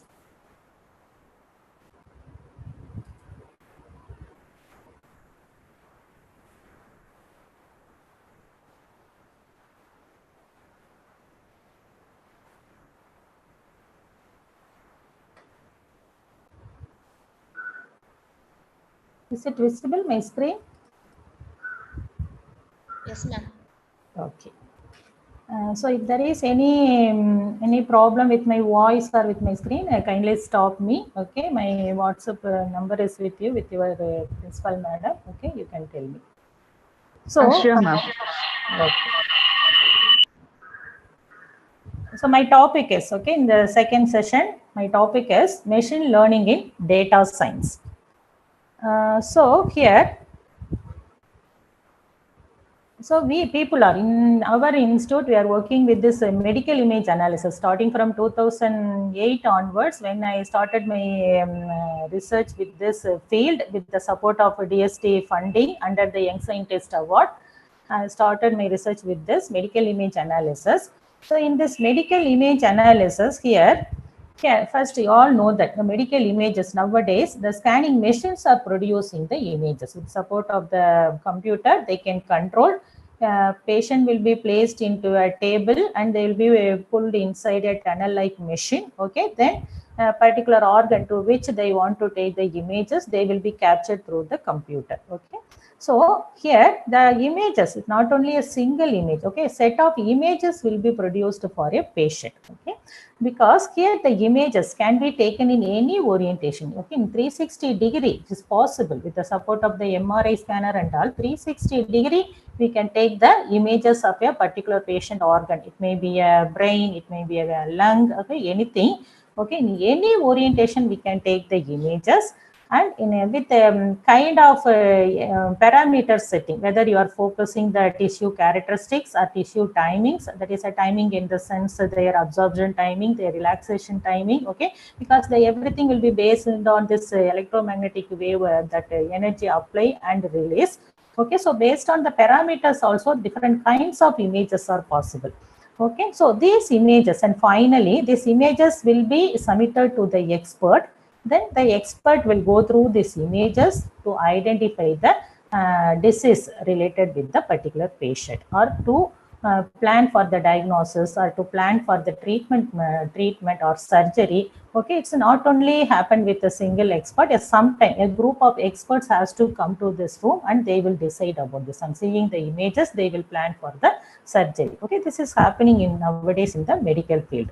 So that's what in a medical field, a single patient, okay, per patient, there are thousands of images are possible nowadays. Thousands of images are produced per patient. Okay, so if I have taken this brain data, okay, here what the brain data set is. Here the brain data set is here. Brain is treated as an object. Okay, it is a 3D object. So this object can be viewed in any direction. Okay, in any orientation. So that's what it will produce a volume of data. Okay, a volume of data will be produced. So that's what in our computer science, here this data set is known to be the brain volume. Okay. So the brain volume is nothing else, but it is a set of 2D slices. Okay, actually you all know that a volume means it is a 3-dimension. So here in the 3-dimension, it will be produced as a stack of 2D slices. Okay, a set of 2D slices will be produced per patient as the brain data set. So that's what thousands of images will be associated with a single patient. Okay. So here in this medical image analysis, here a expert or a doctor can use almost all the latest technology. Okay, he can go and interact with this latest technology and he can plan for his treatment. Okay, so here nowadays, okay, not nowadays, before 3 to 4 decades before, here a human is challenging. Okay, a human is saying, I can learn everything automatically from my experience. Okay, from his knowledge, from his experience. So he challenged the machine, can you learn? But after that, the machine also, because we are training, we are developing the machines. Okay, the machine is responding back. Okay, yes, I can also learn from past data with the help of machine learning. Okay, with the help of machine learning. Okay, so here this is the machine learning. This is nothing else, but it is a kind of science. Okay, a kind of a new science was introduced. The science is used to training the machine to perform the human task. Okay, so it's a science of training machine to perform a human task was introduced 40 years before, 40 to 50 years before. So this science is known as artificial intelligence. Okay, this is known as the artificial intelligence. So in this artificial intelligence, the main objective is everything. Okay, I try to automate everything. Okay, so that is the extraction, analysis and understanding of useful information. Okay, because in medical field, I am talking about starting with the medical images. Okay, so in the medical field, either these experts, okay, the experts from different departments, they can use a single image. Here there are two persons, one is a surgeon, another one is a medicine person. Okay, these two are interacting by seeing the images of a patient for his treatment planning. Okay, so either they will use single image or they can use a sequence of images. So for doing the treatment planning, the same way now, with the support of the artificial intelligence, the support of the machine learning, we can produce the machines for doing the same concepts. Okay, that is possible. So when we use this AI, okay, artificial intelligence in medical image analysis. Okay, so in the medical field, the medical images, okay, the experts related with this medical images are nothing else but they are the radiologist as well as the pathologist. Okay, so we can produce the machines for doing the same job of the radiologist and for the pathologist job. Okay, so we can use these machines to extract the useful information from these images, okay, to diagnose the patient. Okay, so this may be support the doctors. Okay, this may be support the experts for the quicken their procedures. Okay. So in the same way, the robotic surgery, you can use the robots in surgical places also. So in the robotic surgery here, you can see here. Here, this is a robot with arms, okay, with a camera, okay. So before going to do this process, the camera will capture this organ. That information, that camera view will be shared with this expert also. Now from this console, the expert will direct the robot to do the operation. Okay, so the nearby nurse will be there, okay, and supporting person will be there to manage this concept. Okay, so here this is, okay, this is the expert with this robots and this robotic. Okay, this is a minimally invasive surgery. It is possible now robots are involved with this surgical procedure also. Okay, so here in this, okay, robot is a machine. Okay, so this machine artificial intelligence, the machine learning is a subset of the artificial intelligence. Okay, it is the subset of the artificial intelligence. So it is mainly concerned with the three concepts. Okay, one is with the support of this machine learning, okay, we will develop the algorithm. Okay, this algorithm is based on the computer learning. Okay, the computer themselves trying to learn. From where it will learn, the learning is happened from the data and its past experience. Okay, so this is the main concern of the machine learning. Okay, so here the machine will develop the algorithm based on the learning procedure. The learning procedure happens with the data supplied to the machine. Okay, so here the involvement of the human is only supplying the data which is understandable by the machine. Okay, so it has to supply the data to the machine. Actually, this machine learning was first introduced in 1960s by Arthur Samuel. Okay, he has introduced this concept. So here, based on this, the machine learning. Okay, so this machine learning means students please understand that it will enable the machine to automatically learn from the data, and it improves its performance from experience. Then based on that, it will predict the things. Okay, so without being explicitly programmed, there is no need to write any program for this machine learning. Okay, so here what it will do, this algorithm, here we will usually say more than algorithm, we will say it as a model. Okay, it will automatically learn from the data, then it will predict the concepts. Okay, so here in this, in 1950s itself, the artificial intelligence has been introduced. Okay, artificial intelligence. Then later, in after 1970 and 1980, the machine learning has been introduced. Okay, so then after that, in the machine learning, the one more advanced concept, deep learning, has been introduced during the 2000. Okay, so here artificial intelligence is engineering of making intelligent machines and programs. Okay, intelligent machines and intelligent programs, that is knowledge based systems, that is known to be the knowledge based system, or that may be referred as a expert system. Okay, these are all the terms which we are using during our college days. Okay, EMC and all, that time we try to develop this expert system, knowledge based system. Okay, so that is the main focus. Okay, then after that, they try to develop this machine learning concept. This is ability to learn. Okay, this is the making the machine to learn without being explicitly programmed. Okay, a learning capacity is given to the machine. Okay, it will learn by itself with the data provided by the human. Okay, no program will be involved there. Then after that, from the machine learning, they will be transferred to the deep learning. Deep learning is based on the deep neural network. I will come this later. Okay, well, first I will explain this concept of machine learning. Then I will come to this deep learning. What is a deep learning? Okay, so intelligence, machine learning, and deep learning. Okay, so here already I told that artificial intelligence is a broad area. It is a science. Okay, so this is used to simulate the human intelligent process by the computer system. Okay, this is the artificial intelligence. Okay, then this machine learning is subset of artificial intelligence. So science of getting computer to act without programming. Okay, science of getting a computer will act but without programming. Okay, so that is the machine learning. Then deep learning is, okay, deep learning is otherwise known to be artificial neural networks. Okay, so this artificial neural network is subset of machine learning. This is used to automate the predictive analysis. Okay, predictive analytics is done by machine learning. Then this is used to automate the predictive analysis. That is the main focus of the deep learning.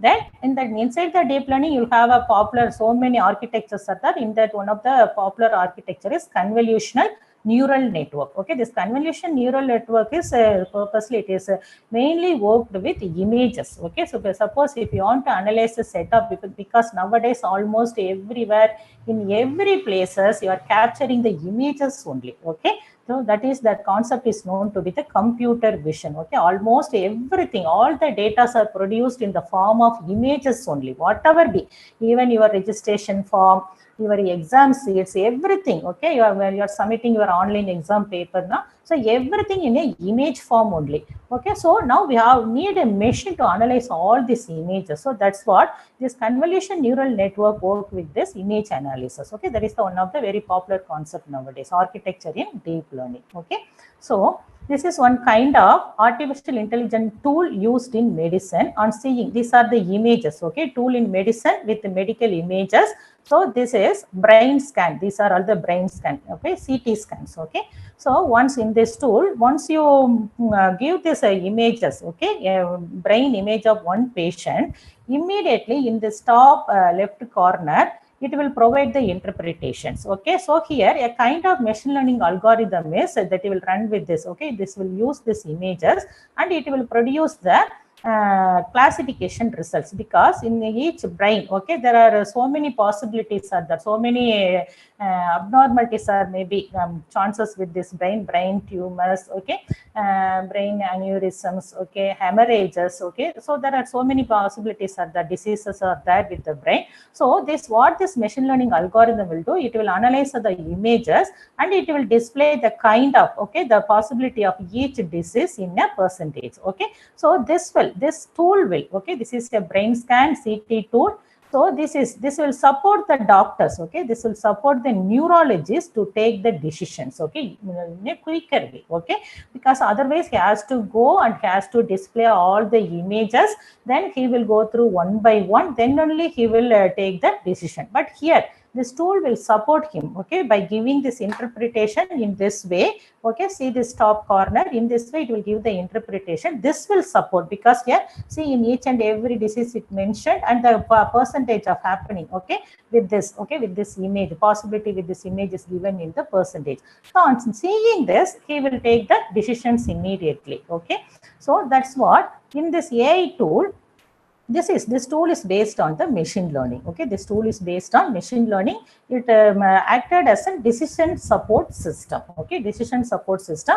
This is used to interpret the head CT scans. Okay, so this merit of this tool is, first merit is, this will enable the automatic detection classification of pathological changes. Okay, in brain pathology. Okay, because this tool is purposely developed for brain image. Okay, so in the brain, if there is any pathological changes, there is so many pathological changes are possible with that. So it will automatically detect them and classify them.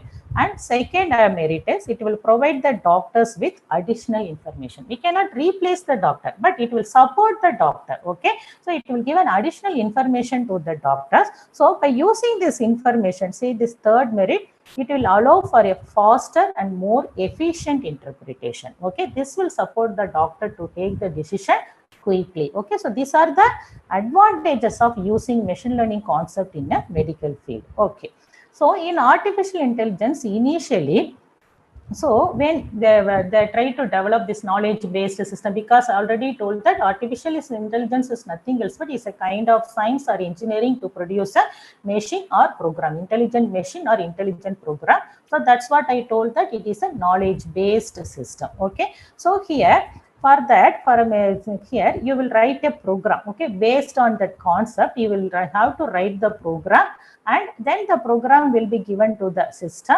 Then the data will be supplied. Then based on that program will be a combination of if-then rules or some looping concept. So based on that, the data will be used. Then it will produce the output. Okay. So here in traditional programming, this writing software is the big thing. Okay.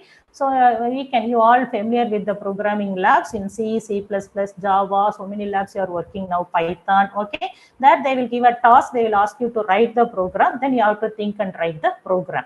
Okay, then you will give the data, it will produce the output. But here, so that is the traditional programming.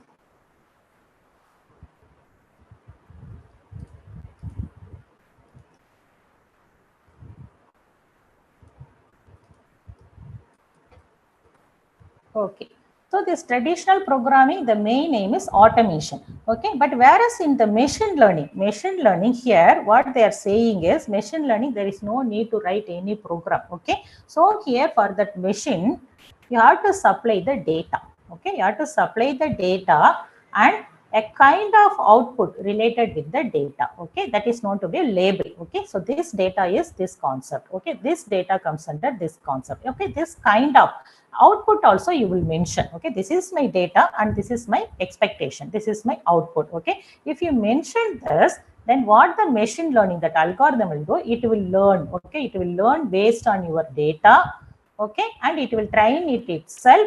Then it will finally produce a model. Okay, that is known to be the program. Okay, so here the machine learning, it will work on a data. No need to write any program, just give the data and mention a kind of expectation from the data. Then the machine will produce the program or model for you. Okay, this is nowadays the latest technology in which we are working. So please students, you understand that. So nowadays we have to understand a kind of what kind of application going to work and how you will arrange the data for those applications and what way you are going to supply this data for your machine learning algorithms. Okay, then it will produce the model. There are so many algorithms are already built in, algorithms are available. Okay, everything is available. So here your focus is you have to concentrate on the data, because data everywhere, data is everywhere. Okay, in each and every application, there is a lot of data is associated with it. Okay, so you have to concentrate on this thing to produce the your model. Okay, so that's what machine learning is, automating the automation. Okay, automating the automation. So here with our research area, where 2006 onwards, we are working with the brain image analysis. So myself, my team are working in human brain MRI scans to identify the brain tumors. Okay, brain tumor detection. Okay.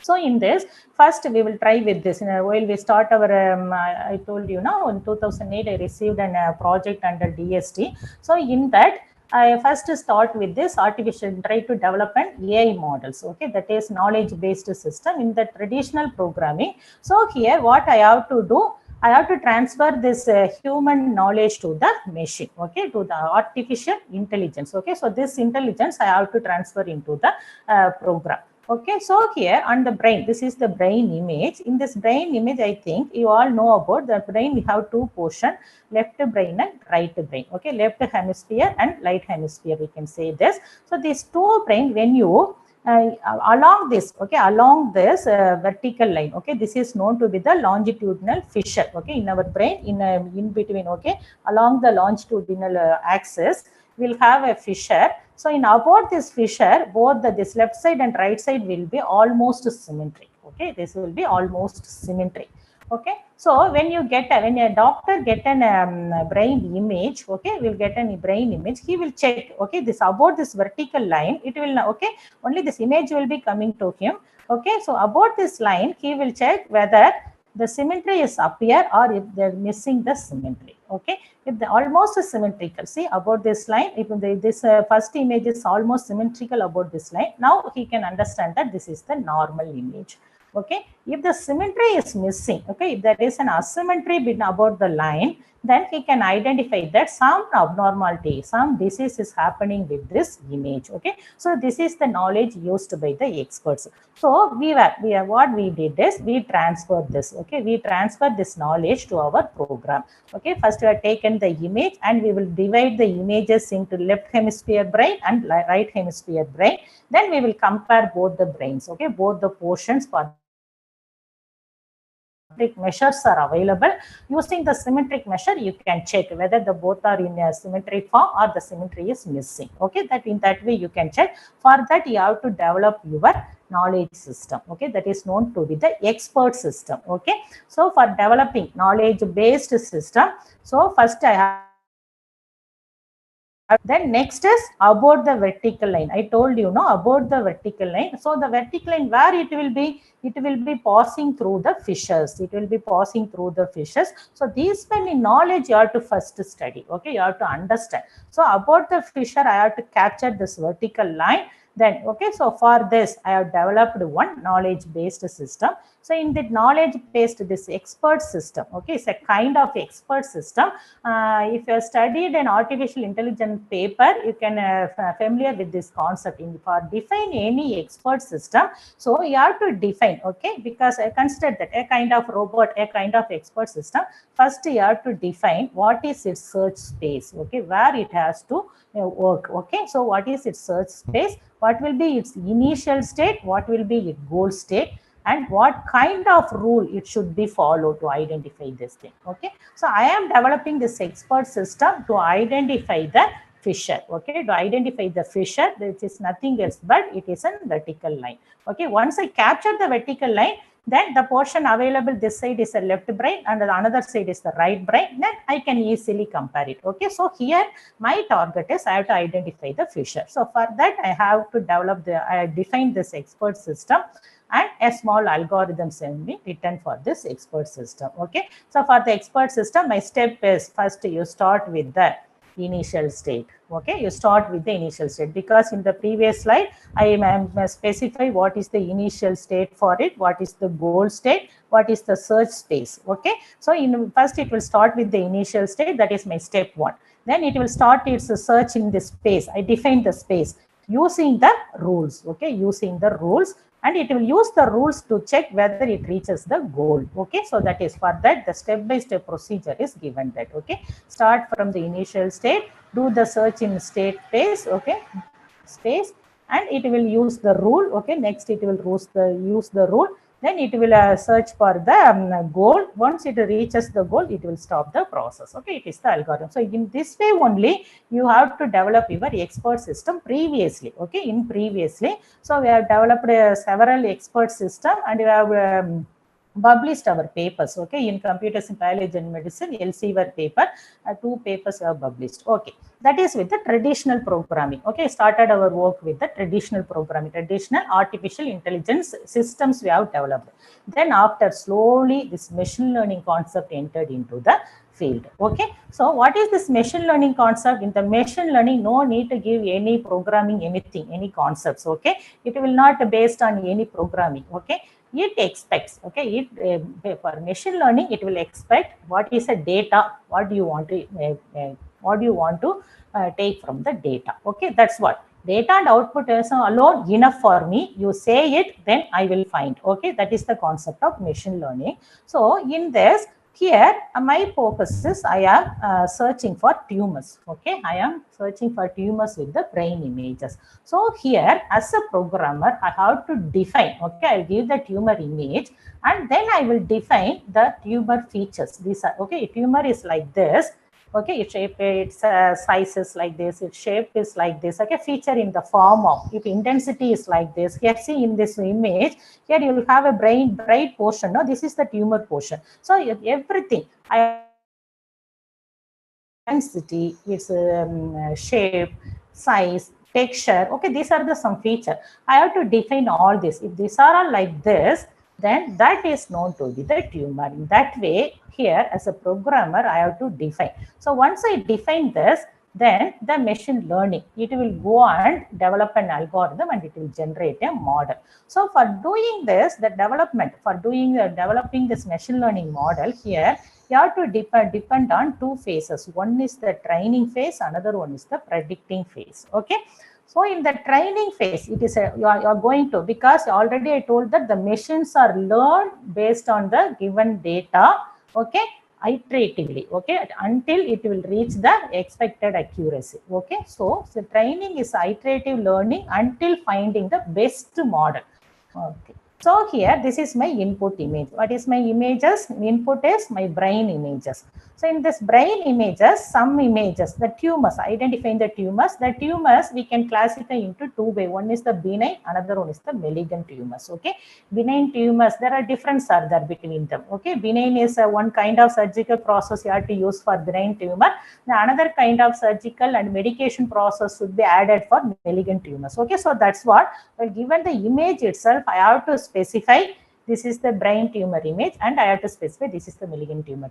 Okay. So in that image, next I have to specify what kind of, okay, features are associated with this benign, what kind of features are associated with the malignant. Okay. Then by after getting all this, then it will form a table. Okay. It will form a one database. Okay. Data set, that is the feature vector. Now the feature vector is given to the machine learning algorithm. There are so many machine learning, already told you, so many built-in machine learning algorithms are there. Regression algorithm, madam also told in the previous session, regression algorithm, classification algorithm. Okay, this is regression, this is classification, and this is the clustering algorithm. Okay, so many algorithms are there. So based on your need, what is your need? Based on that, here my concept is here just a classification, whether it is a benign or it is a malignant. Okay, either I can use regression or classification I can use. So here, using those algorithm, it will train the model. Okay, it will train the model and it will check the accuracy. If it is not satisfied the accuracy, iteratively it will do that, and finally it will produce the model. Okay, finally it will produce the best model. Now this model only going to use with the experts for the prediction. Okay, so in the prediction is nothing else but once we produce the best model, now we will use the model to predict the new image. Okay, new image. Here see, only a new image is coming here. In the training time, image with its label we will give, but in the prediction time only images will be given as input. The same feature extraction process will be used, that vector will be produced. Now it will be submitted to the best model. Now the model will automatically predict whether that image is a benign tumored image or malignant tumored image. Okay, so this is the base for machine learning algorithms. Okay, so the machine learning algorithm, you have to give your data, and next from that data you have to define its features. Okay, then if you submit the features to your model,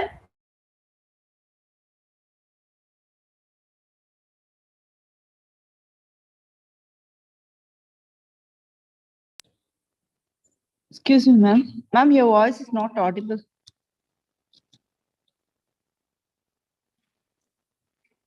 Ma'am?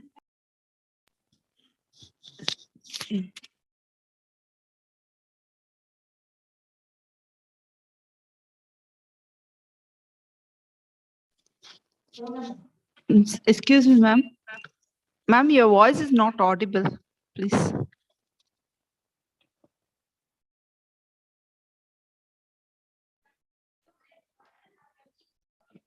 Kindly check for the audio, ma'am.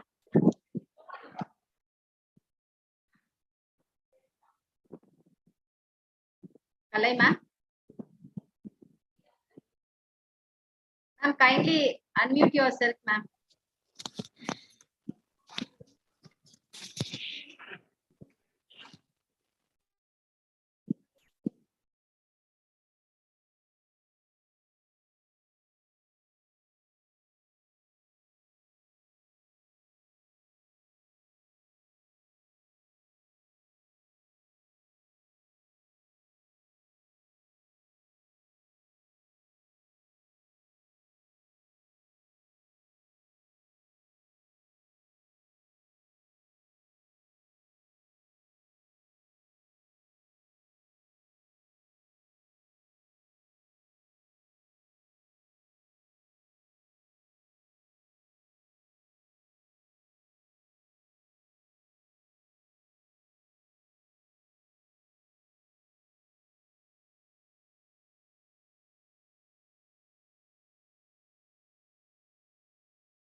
Screen share ಆಗಿದೆ.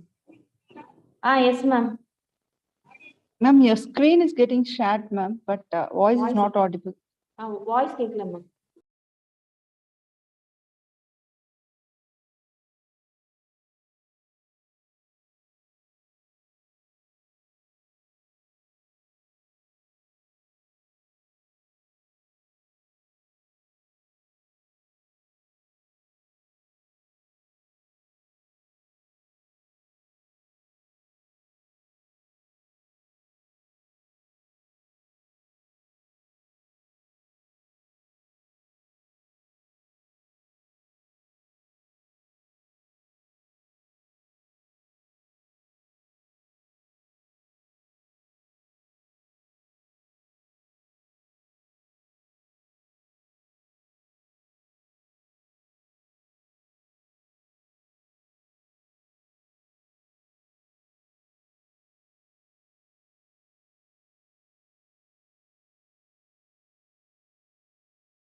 The participants are requested to be in silence. We have a technical issue. Be patient.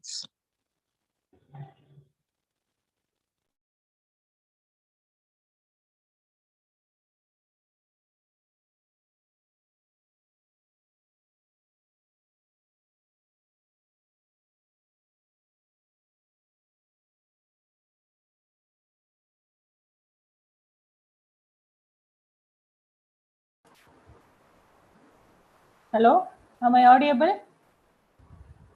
Yes, ma'am. Now you are audible, ma'am. Okay, okay. Okay. Screen is not visible still. Well, now only I am sharing, ma. Yeah, sure. Okay.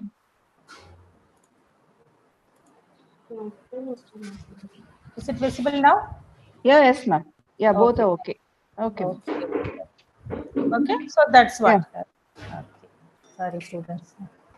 Okay, so in this deep learning model, okay, so here from the machine learning, I already told you, you will give your input, you will give your data. Along with the data, you have to specify your feature. Okay, you have to extract. Okay, what kind of feature you are expecting. Okay, you are going to, that is related with your data for generating your output. Okay, that you have to extract and you have to give it to your classification algorithm. Okay, that is the base for machine learning. But in a deep learning, both the feature extraction and classification both are doing by the system itself. Okay, the model itself, it will extract the feature, it will classify it. So here your role is, okay, as a programmer, your role is you have to give a proper data to your model. Okay, you have to only concentrate with your data. The data should be proper. Okay, if you give a proper data, then the model will extract the feature and classify it and give the expected output for you. Okay, so this is the base for the deep learning. So in my previous research, initially I defined the rules for my knowledge based system. So when I enter into the machine learning, I define the features. Okay, rules are no need, so I define the feature. But when I come to this deep learning, here both are no need. Okay, just my images are enough. If I give an image, I will give this first image and I say this is the normal. Okay, then it will extract the feature by itself. It will learn, it will classify it. Then if I given a second image and I specify that this is my tumor image, then it will learn by itself. Okay, so this is happening with the deep learning. Okay, so that is the one of the scenario. Now going with the deep learning concept, only data. Okay, so here you keep in mind that you have to give a proper data, but I don't know how much the machine can understand that proper data. Okay, so here I am showing some examples for you.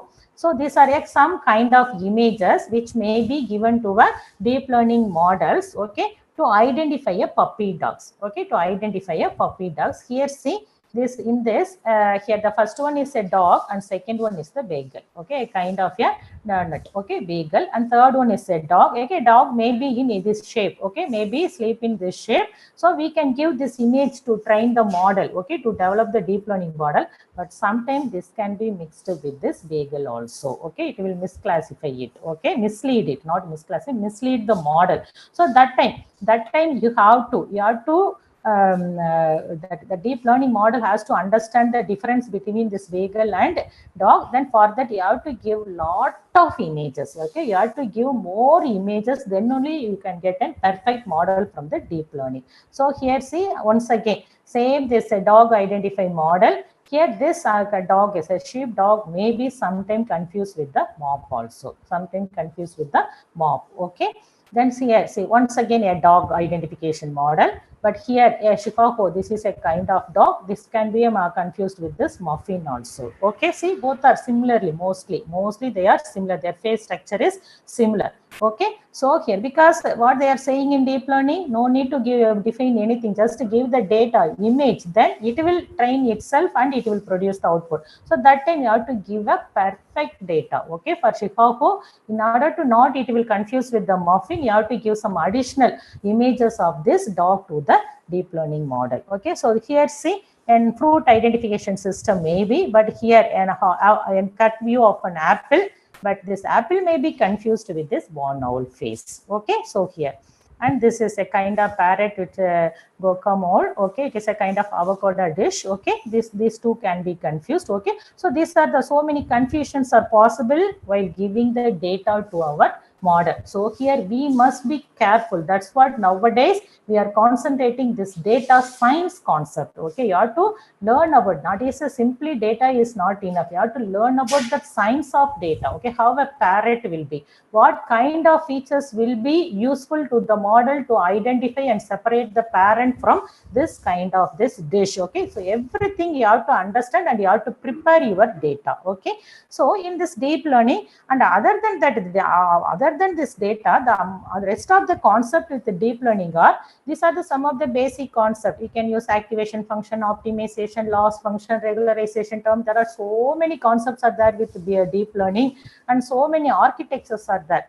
But everything is, you will select it, that's all. Okay, so here the selection of this architecture or an objective function or loss function, everything they will be selected based on the data considered. Okay, based on the data considered. Okay, so what kind of data you are going to consider? Okay, so here data means it may be a data from medical field, it may be data from food industry, maybe a data from agriculture field, maybe a data from biotechnology field, anything. But based on the data, you have to select your architecture and these concepts. Okay, these functions, objective function, loss function, regularization term, everything. So first you should be ready with your data. Okay, so for that purpose, you have to understand this data science. Okay, data science, already Lavanya madam has been given a explanation about this. It is a multidisciplinary approach. Okay, so this data science here, usually the first step is preparing data for analysis and processing. Okay, first you have to prepare your data,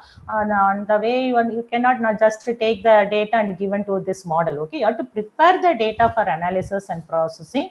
Then you have to performing advanced data analysis. Okay, here here we are doing some image analysis. Okay, before going to feed that, given that the image to the model, I will do some image analysis, okay, to take some features or to set the images in a perfect format. Okay, everything I have to do. Then presenting the result to reveal the patterns and enable the users to draw the informed conclusions. Okay, in the way you have to present the data to the model. Okay, so that is, these are all the concepts comes under the data science. Okay, so then this, after this, in the machine learning system, this is the machine learning system. So using the data science, okay, you will prepare your data. The data will be given as a input, okay, for train your model. Okay, so using this data, what this algorithm will do in the training period, it will learn, okay, it will learn from data and it will produce the its model. Okay, it will build the model. So once the model, a best model will be produced, then whenever a new data arrived to the model, it will give the perfect result. Okay, perfect output. Okay, so this is a basic for this. It is a framework for a machine learning system. Okay, so this machine learning system, now you have to connect your machine learning with your data science life cycle. Okay, so there are 5 major steps when you connect your machine learning in data science. One is, in your machine learning process, when you involve this data science, first you have to get your data, then you have to clean, prepare and manipulate data in a required format. Okay, you have to clean it, you have to prepare it, or you have to manipulate the data. Okay, so that is your step 2. Then once it is ready, then you'll go and train your model in step 3. Then after training, okay, getting a best model, you will check it. Okay, you will test the model. If it is, once you're satisfied with this model, then you will go and implement it. Okay, during that implementation time, a prediction time also, if you want to improve, then you can fine tune it. Okay, that is comes at the last step. Okay, so in this data collection, okay, when you connect your machine learning process with your data science, the first step is a data collection. Okay, so collecting data is the foundation step of machine learning. So if you want to develop any machine learning algorithm, first you have to do this collecting data. While collecting, you have to collect the relevant and reliable data, because this the data is it has a directly impact with the outcome. So that's what you have to collect the relevant and reliable data in step 1. Then for data preparation, your data cleaning is the first step, because some images may be very dull, or some images may be contrast may be missed there, or they may be affected by some noises. Okay, so these errors, everything should be removed from the data. Okay, I am speaking in terms of images, you can understand. Okay, or suppose in a tabular form of data you are going to give, some columns may be missed in that, some rows may be missed that, some values may be missed for some data. Okay, data missing is possible. Okay, so this, for all this you have to handle with this data cleaning process.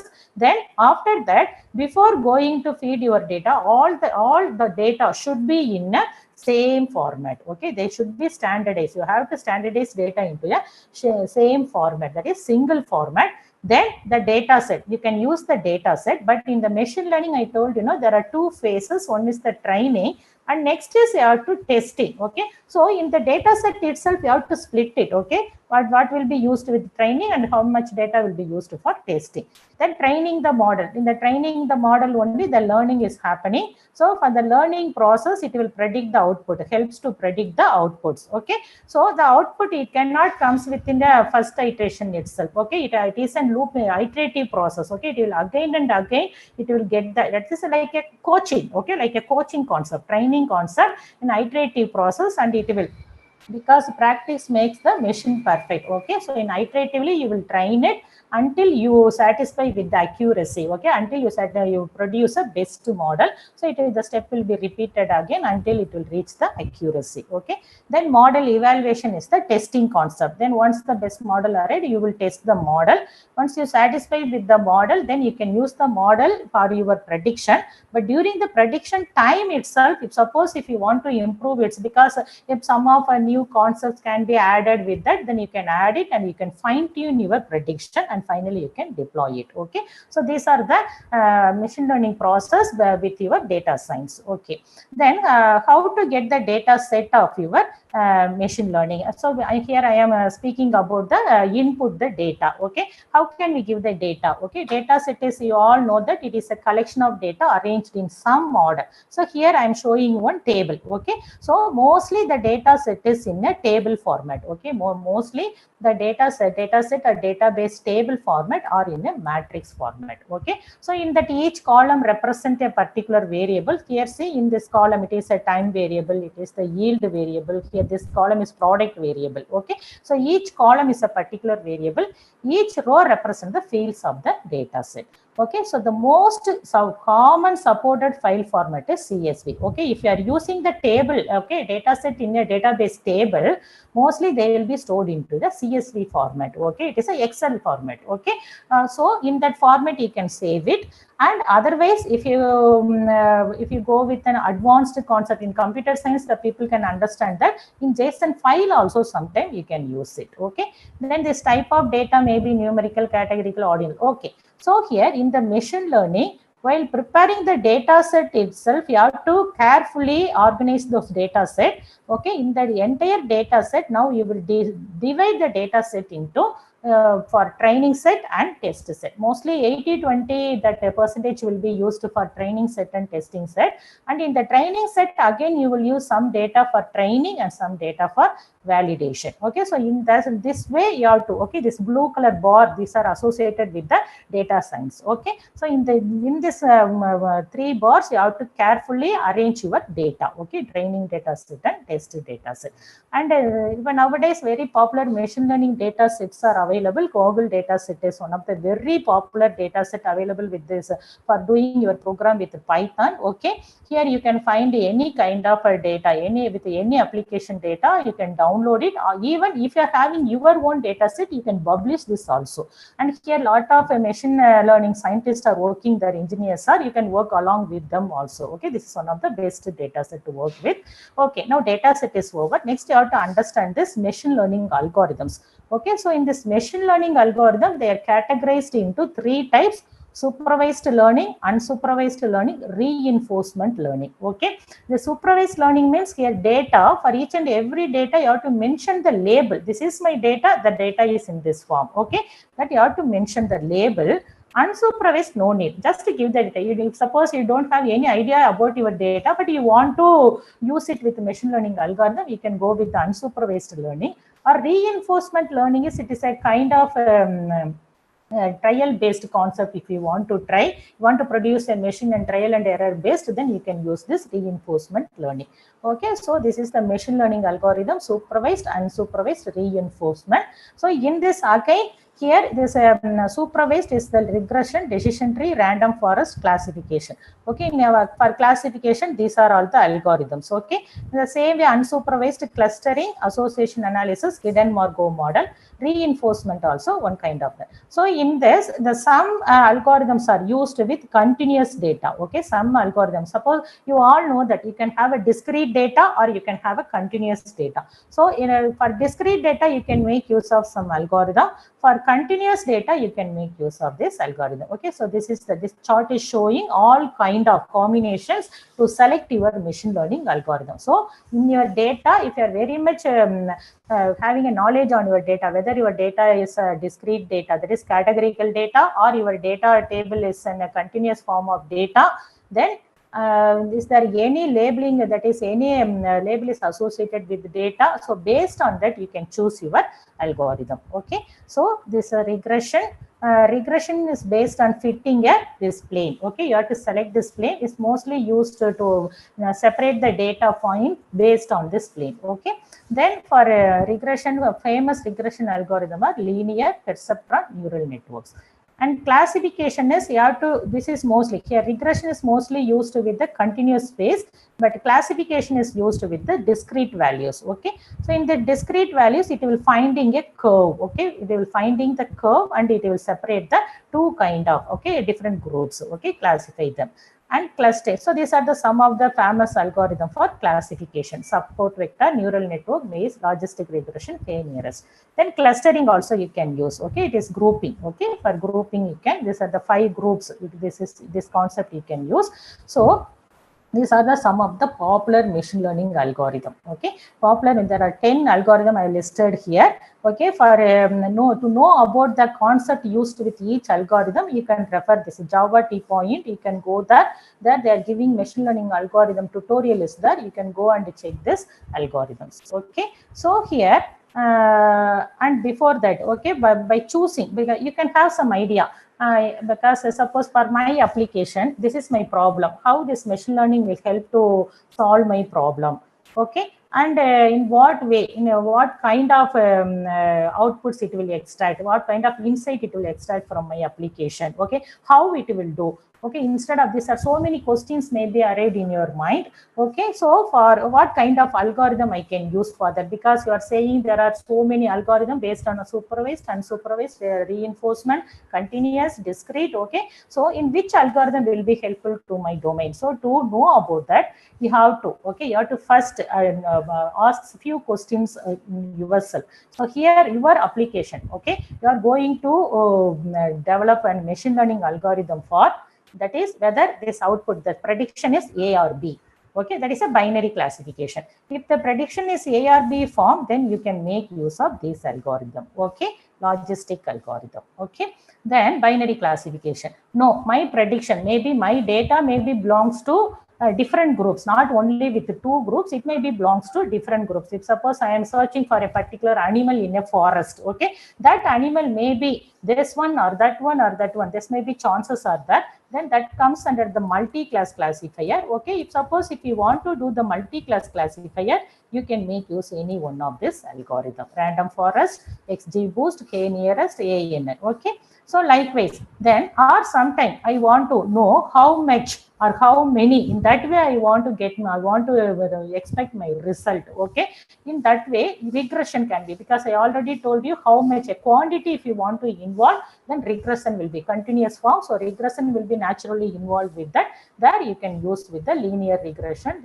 data trees. Okay, these things we can use. Okay, or is the data is normal or abnormal? If you want to find some error or outlier or anomaly detection, anything if you want to do, then you can use this kind of algorithms. Okay, so this is the concept. This will support you select your algorithm, or you can group some data. Okay, that is clustering will be involved with that. Okay, so or suppose if you want to, after getting this output, I have to decide what I can do in next. Okay, what to do in next, that time you can decide about this reinforcement learning. Okay, so based on your expectation, okay, based on your need, you can develop your algorithms. Okay,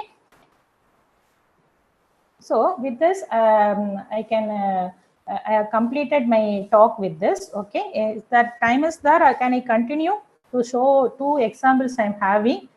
One is this is an machine learning process developed by my MCA students. Okay, for mango grading. Okay, mango fruit grading. This is the process they were used. Am I audible to you? Yes, ma'am. Yes, ma'am. Okay, this is one of the machine learning technique, or using machine learning technique, mango fruit grading system developed by my MCA group. Okay, so for mango system, you all know that grading mango fruit is nothing else but there are variety of mangoes will be there. There we have to separate them from unripe to overripe stages. Okay, unripe, early ripe, partially ripe, overripe. Okay, in that stages you have to, in that way you have to group them. So this grouping, okay, either we can use a outer parameter or inner parameter of the mango. So outer parameter means you can use the color of this surface color, size and shape of the mango. These are the features. Okay, these are the features you can extract. So here usually so far so many labs are involved with this processing. So we have decided to develop a machine learning algorithm. So in this machine learning algorithm, so for first actual image has been taken. For that, I told you, you have to find out the size, shape, color. So many machine advanced data analysis is here image processing. We are doing the image processing and finding the borders and its size and its color and how much is affected in its surface so we have written a Python program using image analysis methods. So, and finally, see here, the shape, to find the shape of the mango, you all know that mango is a kind of oval shape. So here you have to find out the shape, you have to find out the major axis and minor axis. So for that, we have used this formula to find out this axis. Then this will support us to find the shape of the mango, because for some variety of mango can be identified through the shape of the mango only. So all this we did, and we have generated this feature vector. Okay, so in the previous slides there are feature extraction, now this is feature vector generation. Okay, so in this, for each mango, what is its size, what is the fine area with this mango, okay, what is the length, width, based on that define the label. That is, label is nothing else but the quality of the mango is defined into 0 or 1. Okay, for this, okay, everything, now the table is the feature vector is ready. Now this feature vector, we are using this machine learning algorithm because it is a binary classification, very simple model. So KNN model, decision tree, SVM, so many algorithms we have used. And one more thing you can do, once you have developed so many models, now you can combine all those models, and that model is known to be the ensemble model. Okay, you can generate an ensemble model, and using that ensemble model, then you can give a new input, a new mango image, and that image, that ensemble model, once you submitted the image, the model will itself, it will say whether the mango is in a good quality or not. Okay, so this is a simple machine learning algorithm we have developed. Okay, so this is one example I want to show you. And one more thing, in nanoscience also I have a few examples, but I am ahead of my timing, I think. I think my timing is over, 11:30 to 12:30. Is it? Ma'am, no issues, ma'am. You just please. Can I continue? Yes, ma'am. Yes, ma'am. Okay. So in this, just here, machine learning in nanoscience. So while preparing my lecture for you, I come across one of the interesting paper. Okay, in this paper it comes in nano letters. Okay, as a mini review paper. Okay, so in this mini review paper here, they try to connect this machine learning and nanoscience. Okay, in the machine learning and nanoscience are connected into 3 items. In the first 2 is, okay, from machine. Okay, that is, the first one is classification and prediction. Okay, the machine learning, we can use the machine learning to analyze and extract new insights from large nanoscience data sets. Okay, we can use machine learning to get a new insight from the large nanoscience data. That is the first item. Second item, again we can use machine learning to find the, okay, to material discovery and experimental design. Okay, and third one is a very interesting here in the reverse manner. Okay, so far we can develop an application in any domain, in any area, we will try to develop a machine learning algorithm models. But here nanoscience supports, okay, nanoscience supports to develop, okay, to develop hardware that is related to this machine learning framework. Okay, a kind of hardware can be implemented for the machine learning framework. Okay, machine learning neural network is one of the very interesting concept. Now they try to connect this nanoscience to this neural network model. Okay, so this is the interaction between the nanoscience and machine learning. So in the nanoscience and machine learning, interaction is happening via data as well as hardware. Okay, this is not happens with any other field. Okay, now whereas in all other field, in business, in marketing, anywhere, only the data will be the major role. We will supply the data, will produce the machine learning algorithm. But in nanoscience alone, this nanoscience supports the hardware support also to the machine learning. Okay, this is another very interesting concept. So here, see this first one, machine learning to analyze large data sets. So here, see, in the data, in nanoscience, data may be small data or large data. So if it is as a large data, then we can use the prediction and classification algorithms of the machine learning models we can use. When there is very small data, when using the machine learning, you can discover the new material, or you can redefine your experimental design in your nanoscience. I don't know how many of nanoscience students are attending this course, but this will be helpful to you. Okay, so when there is a large data set in them, large data set, then this nanoscience data, okay, this nanoscience data is used to prediction, that is extracting feature classification prediction. So this nanoscience data means it's a kind of image, okay, it's a kind of image, or it is a kind of spectrum, okay, it's a kind of spectrum. Okay, these are all the reference taken from the American Chemical Society. And second one is, if a mediated data is available, if you already developed one model, this model is used to discover the new material, okay, or new design. Okay, here in learning process, I use this term learning. So this learning may be active learning or passive learning for a model, but this active learning may be used to refine your nanoscience experiments. Okay. And third one, last one is there's a hardware support for ML. Okay, this nanoscience can provide a hardware support for ML. Here, see here, A, B, C, D are the inputs, E, F, G, H are the outputs. Okay, so these inputs and this outputs, this is a kind of nanoscience enabled hardware. Okay, okay, this is the nanoscience enabled hardware memristor array. This is okay. So the same setup only we are using in our neural network, artificial neural network. These are the neurons they are connected by. Okay, in this ABCD are the input neurons. Okay, EFGH are the output neurons. Okay, so the artificial neural network model is the same way. So we can simulate this. We can get the support from the nanoscience for hardware support from the nanoscience for the machine learning. So in this, see here in the input, your nanomaterial property or biological characteristics are given as, that is, I told you, the features are given as the input. Then it is your expected output. So in between the processing, these are the computational units. Okay, computational units, nodes are interconnected.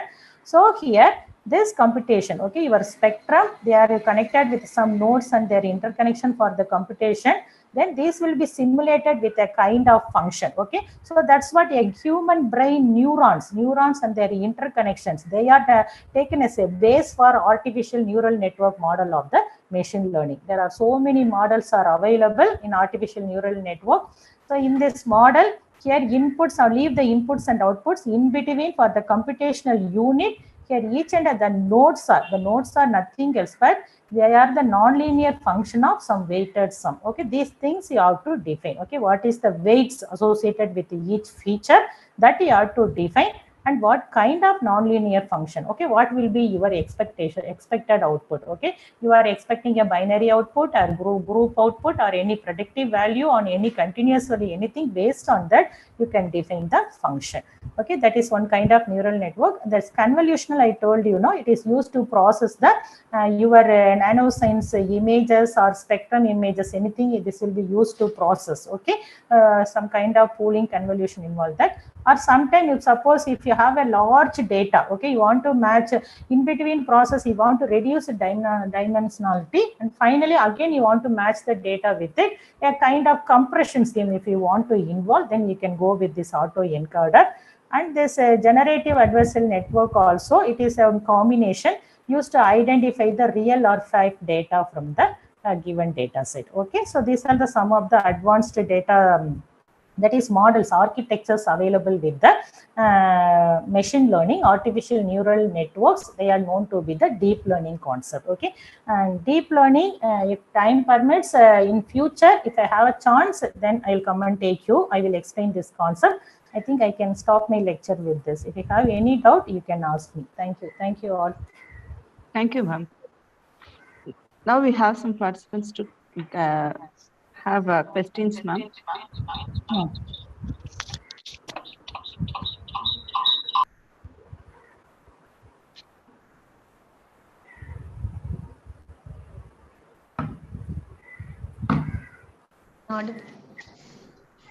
Audible, ma'am. You speak. Ma'am, how does deep learning is in contrast with machine learning algorithm, ma'am? I told you now, in machine learning, you have to define the feature. For example, if I take a mango, then for finding how to find the size of the mango, shape of the mango, color of the mango, for everything I have to write the code. Then finally, that value taken based on this code will be framed as a table. The table is given to the machine learning for the classification. But deep learning, I simply give the mango alone. That's all. The image alone given to deep learning model, it will do everything. Okay, that is one of the very interesting area. But if I start to explain that, then one more hour need to be okay to explain that. Ma'am, one more question, ma'am. Ah, What kind of opportunities do life science students have in machine learning, ma'am? life science students, can you say a few of your applications, life science? Like Uh, we have biotechnology, bio, bioinformatics. bioinformatics. You can work with this medical field or pharmacology field or any kind of data. You have a lot of data with you. Okay. If you have any doubt, if you have a data, if you want to really want to develop a machine learning model, you approach me. I will support you. I'll help you. Okay. I Thank can you. first I try to understand your domain, then I will give some suggestion to you how to develop the model. Thank you so Okay. much, ma'am. Okay. Mm.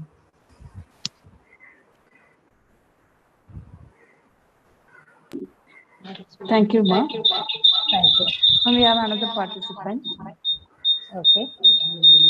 Good afternoon, ma'am. Good afternoon, ma'am. What is the best machine learning model according to you, ma'am? What is that? Best machine learning model according to you. No, I told you now, it is depending on the application, because in my slide I show you now what kind of output, what kind of prediction you want to do with your data. Okay, whether you want to predict yes or no type or multiple groups or predict some value, based on that you can choose the algorithm. Okay, that's what I given the list. Okay, there are so many machine learning algorithm are there, but depending on your domain, you can choose the algorithm, or you can try with more than one algorithm, and finally you can combine all the results of the algorithm and produce one model. That model is known to be the ensemble model. Okay, ensemble model. Keep it in mind. You have to create an ensemble model by trying with several algorithms. Finally, you can group it. You can combine them. Okay. Okay, ma'am. Mm. Thank you, ma'am. Thank you.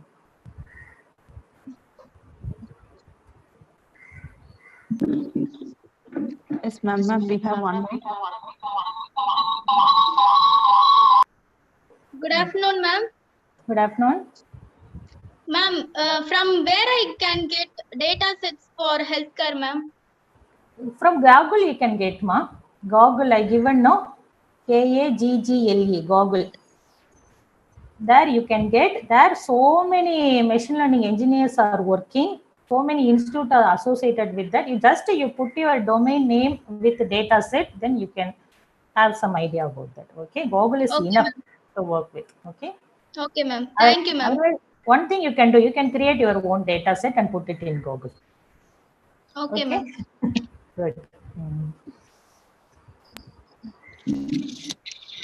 Thank you, ma'am. Thank you for being with us patiently still now from the beginning and presenting the significance of medical instruments in medical field and inculcating the more information about deep learning, machine learning, and also about the nano-based knowledge within us.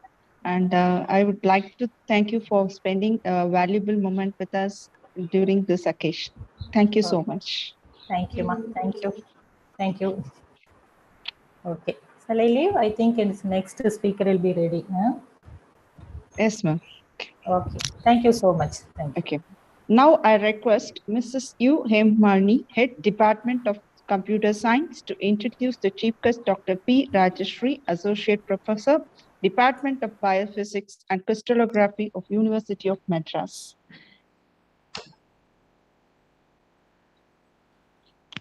Good afternoon to all.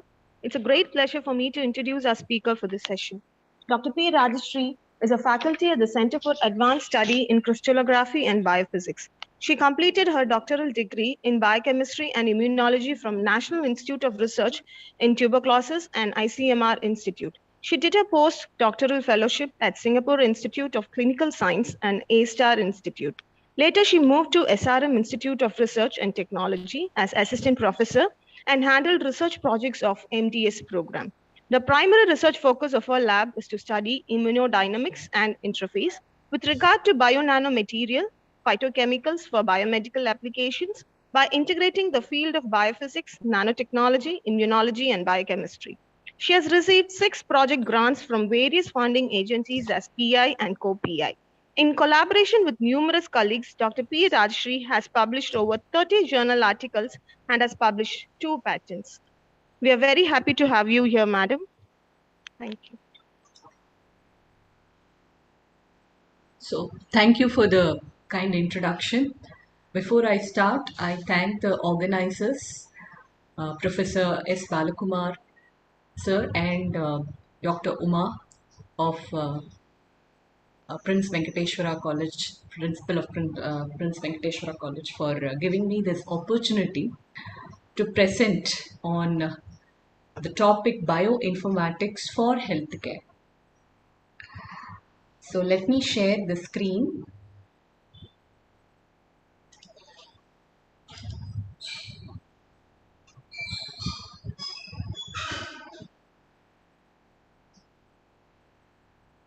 Is it visible?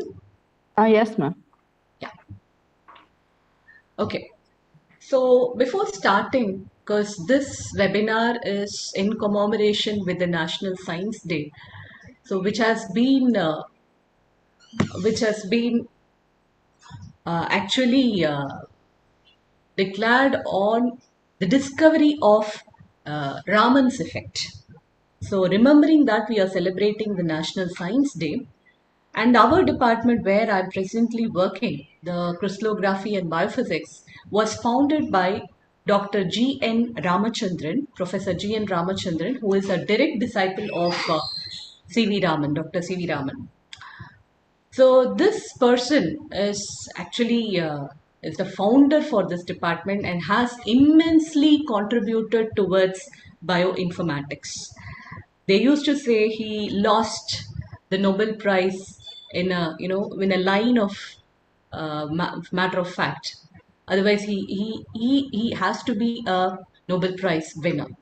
So this year of 2022, we are celebrating the centenary, birth centenary of Professor G.N. Ramachandran, and I am happy to present a talk on bioinformatics in this occasion. So what is G.N. Ramachandran famous for? He was the one who predicted the collagen structure. You all know that DNA is a double helical structure. Similarly, collagen is a protein, and it's, in those days, in 1950s, without all these sophistications of instrumentation and technology, he had predicted the triple helical structure of this protein. Not with the protein isolated, but with calculations and, derivations. So such was his knowledge and expertise. But when he communicated it to be published in Nature, you know what happened? They told it cannot be validated. To validate that structure, he derived another tool called as, which we all use throughout the world, called as the Ramachandran plot. Now, every bioinformatician or a structural biologist cannot survive without using Ramachandran plot. That is the one which will validate the protein structure. Okay, so what bioinformatics is? So we saw the basis. There are so many others, but since this is related to our department, I focused on validation alone. So what bioinformatics is? Most of you must be well aware of it. It is the amalgamation of biology with informatics, specifically computer science, and with various other fields of sciences. Now, what do they do with this amalgamation? So when these two are merged, it helps in capturing or storage or managing of the biological data. So the previous two speakers gave wonderful lecture on big data and machine learning. Biological data is always a big data, and managing it from starting from the when it all started in early 1970s, after the gene sequencing all started, it was very difficult. But as of now, due to computational advancements and other technological advancements, this has become easier, and we have lots of piles, if I have to say mountains of big data lying there in biological sciences.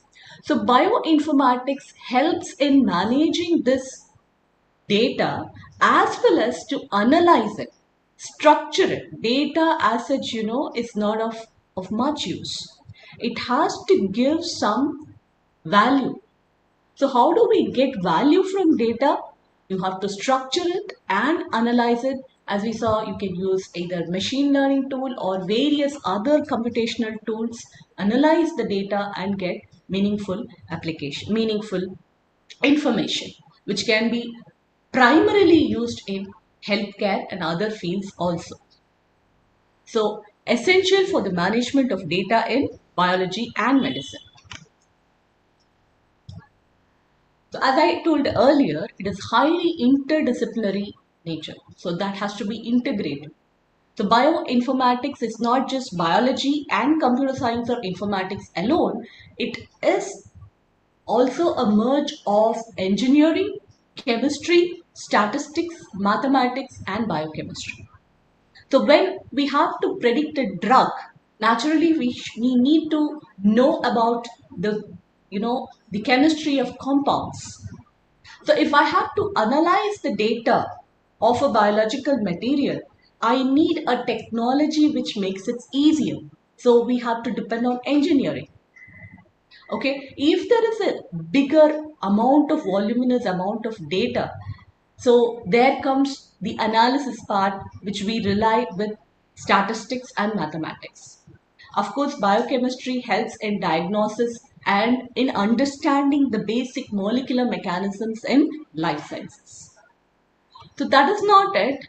So as bioinformatics, we have yet another pillar for this is the structural biology, which in itself is a interdisciplinary field, and biophysics. Our department is one place where we do a lot of structural biology. So we do more of protein crystallography and study the structure of biomolecules. So for that also we need all this interdisciplinary sciences. And for the bioinformatics, your structure of biomolecule forms the basis. Either you go for prediction of biomarker for diagnostics or for the development of drugs, or if we go for, understanding the molecular mechanism, interactions of molecules, everywhere we require structure. So structural biology forms the basis for everything in bioinformatics. So where is the source of data? How is it generated? So you have hierarchy of data in biology. If we take, it is not just one particular data, right? So starting from the cell, if we take the whole human body, we have different types of cells, different types of organs, then you have different tissues. And if we further go down deep, you have different types of cells in the tissue itself. And when we go or dive deep into a cell, what happens? In the cell itself, we have enormous amount of data. We need not take the whole organism. That is a different story. A single cell, if we are going to analyze, it is capable of producing enormous amount of data.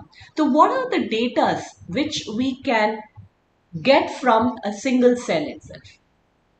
So starting from the genes to the proteins and how the sequence of the protein is and how the structure of the protein is, how a drug or any other biochemical is going to interact with that, or for the matter, how the whole thing is going to be interacting with the ecosystem. So everywhere we have a profound amount of data. So what has enabled this generation of data? Before 2003, that is the landmark year after which, the generation of data in biological sciences, it accelerated like anything. Why? Until then, it was very slow paced. So in 2003 was the year when the Human Genome Project was completed, and once a complete genome sequence of a human gene was available, later on it was easy for various alignments and other things, and to get the sequences arrangement for other populations. So the first one was slower, and not only that, the technology which was available then for sequencing a gene. You know what is a gene, right? Because I heard that it is a heterogeneous population of students from biotechnology and engineering. So gene, you must be all knowing that it consists of basically four nucleotides, okay, made up of four bases, nitrogenous bases: adenine, guanine, thymine, and cytosine. So how these four bases are arranged together in the gene tells how your body is made, and all these things. It's like a software for the whole organism. So in those days, like 20 years back, the genome sequencing was very, very slow. For sequencing a lakh or say million of base pairs, it used to take 1 week to 1 month.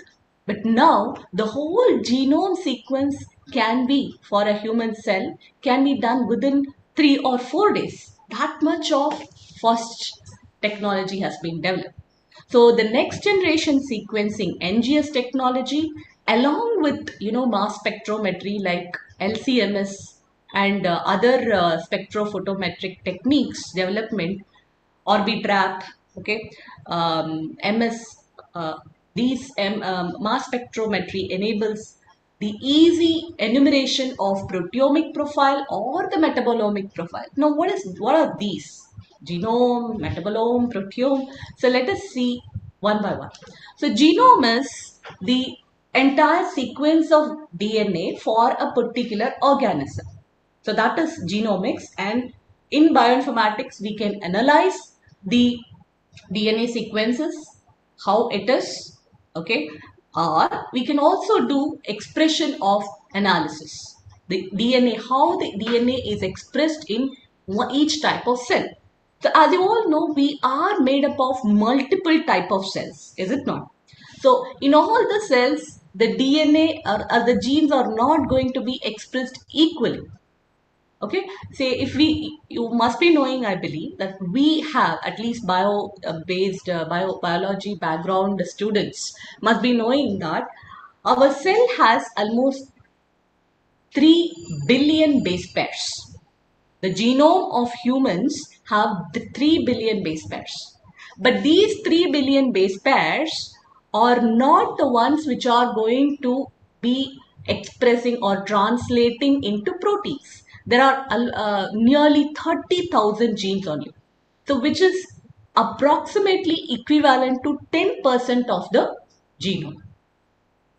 So what is the function of the remaining part of the genome? So there are various other functions. Previously they marked it as junk DNA, but nature never has something as junk in it.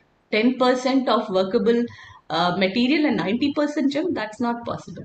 So now, because we didn't know, we marked it like that, but now we understand that most of these processes are involved in either regulation or for giving epigenetic variations and for other functions, which now only we are slowly unraveling.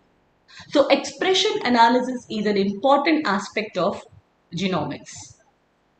Then you have chemoinformatics. Chemoinformatics is what? Where we have the structures of chemical compounds, small molecules or macromolecules, synthetic, organic, phytochemicals. We have a lot of libraries and databases which has all these.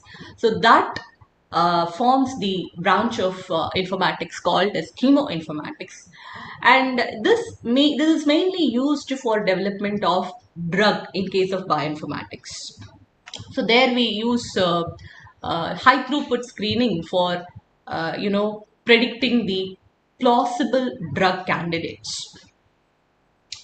Now in proteomics, what does proteomics mean? As genomic means the entire sequence of the organism, proteomics means we cannot say the entire protein of an organism, but at least a cell. Even a cell, if you are going to enumerate the complete protein set, data set, that is the proteomic of that cell. So that itself will go beyond bytes of data. So there we can do the protein analysis, how the structure is, or how it is expressed, and what with other molecule it is interacting, either with other proteins or either with other biomolecules, how it is interacting. So that those analysis can be done in proteomics. Finally, with pharmacogenomics. So we have numerous amounts of drugs, right? In the medical shop, it has been listed. But yet we say that we don't have a complete cure for cancer or for even various viral diseases. And there are a number of other diseases where we don't have medicine at all. And in some cases, there are medicine which is it works in certain group of people, but it does not work in other people. Now, what's the reason behind it? The reason may be due to the variation in the genetic makeup as well as in the geographical area, and other factors also we will see in the future slides what will affect the health of a person. So previously, what I'm talking is a conventional bioinformatics, which was the application of bioinformatics before, say, 10 years. For this only they were using it. So SNPs are basically single nucleotide polymorphisms, which means we have the DNA, right? DNA sequence is there, and this DNA sequence is going to be uniform from one generation to another, and the coding of the sequence will also be same in the genes. But there might be one or two variation in the nucleotides which has an effect on how a drug is going to work in that person, or how the person is going to respond to that drug is dependent on that polymorphism of the gene. So that was an area which developed in the late 2000s. Now, people are working to make cohorts and see whether we can develop precision medicine based on pharmacogenomics. So for that, we need to know the genotyping of the person. So entire population has to be genotyped, and then we should see which kind of drug is working for that population. So before going further, so if we saw these omics, genomics, and then we have seen the proteomics, and finally pharmacogenomics. So all these are based on the knowledge of Codon, which was again another great scientist from Indian origin. Of course, he didn't find this in India. He got this Nobel Prize from US. He was the one who discovered or invented rather genetic codon, and he synthesized synthetic oligonucleotide, which led to the prediction of the 64 gene codons. For this, he was awarded Nobel Prize in for medicine, right? So for this year, I think it must have ended, is also celebrated as a birth centenary for Professor Hargobind Khorana. So all these, you just read the life history of these persons, which will inspire you, in spite of having, less privilege as well as technology. They were able to do a lot of things. Now we are exposed and we are provided with a lot of privileges and technological advancement. So we should also do something of, if not of their benchmark, but something useful to the society. So where is the resources? So, okay, I have shown you that what is bioinformatics is, how the data is generated in bioinformatics, and what are the analysis and the basis is used for. But if I'm not going to generate the data, still if I want to do some analysis on biological data sets, can I do that? Yes, of course we can do that, because most of the biological data are open source data. So you have these many number of, I'm not going to tell, you can go and Google it, you will get hundreds of bioinformatic resources, but these are the standard ones. So the major one you must be using NCBI, which has in itself various databases starting from proteins, genes, polymorphism data, disease. You have even cancer informatics now these days. They have developed cancer informatics, and this PDBJ, which is protein structure database. So this will be commonly used by these database UniProt, and then other CAT, KEG is a database which has all these networks, signaling network pathways. So these will be the data bases which will be used by bioinformaticians or those who want to work on in silico based studies. And the tools also, like what and all tools I have to use for analyzing the bioinformatics, is also present in these websites itself. So, what exactly is the application of bioinformatics? So, this is again a conventional application of bioinformatics. So, if I have a biological data, what I can do with this? Previously, nobody thought about it's not nobody, it was bioinformatics was not used for directly on healthcare, but basically on basic medical research or basic biological research. So primarily it was used for DNA sequence analysis, then for protein sequence analysis. These two together was applied for evolutionary sciences for finding out if you have a new species or if you have a new strain of organism in a plant or bacteria, to find out which family it belongs or to find out what is the near species it belongs. So for that, phylogenetic analysis was used. Then to study the interaction between either the same kind of macromolecule or between macromolecules, to understand either the basis of a normal cellular process or biological process or a pathological process, we need to understand at the molecular level what are the interactions going on. So for that, it has been using. So if you see for DNA sequences, these are the tools which are used commonly: BLAST, Clustal X, gene prediction, intron exon finding can be done. So you can annotate. So if we take a gene, the gene has so many ways. As you take a new city, so how do you geographically define a city? You have you have a central market area, you have a residential area, you have entertainment area. Like that, even a gene can be geographically classified and functionally classified into distinct areas. So that is what are these that is what we call it as annotations.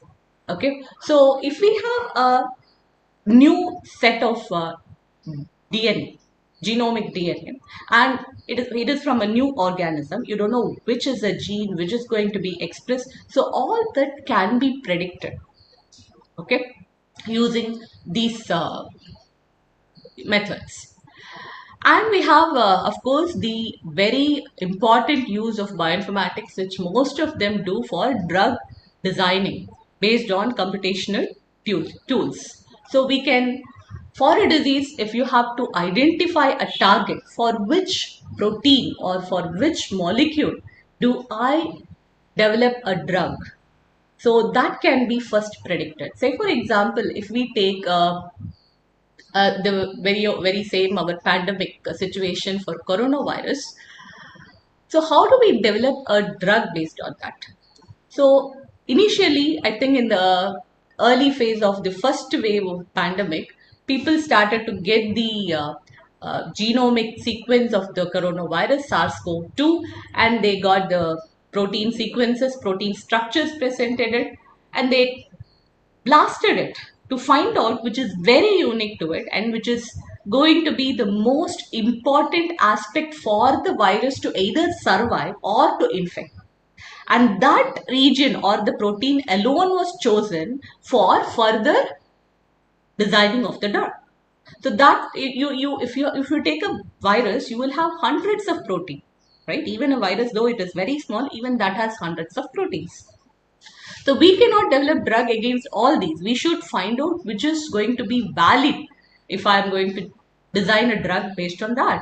So you have to identify the best target for designing the drug, and once you identify also, that has to be validated. So all these things can be now done in silico itself. There were days where you need to validate in vitro studies, then only you can move. But now we have better computational tools with high precision, which can give accuracy to 80%. Still, I might remind you that this is not the end of biological research. This bioinformatics will always be an aid for life sciences. We have to, life science or medical sciences, but we have to do wet lab experiments. So as we saw in chemoinformatics, say for example, I have identified a target, but for that target, I should find a drug from the chemical databases. There will be millions of chemical compounds.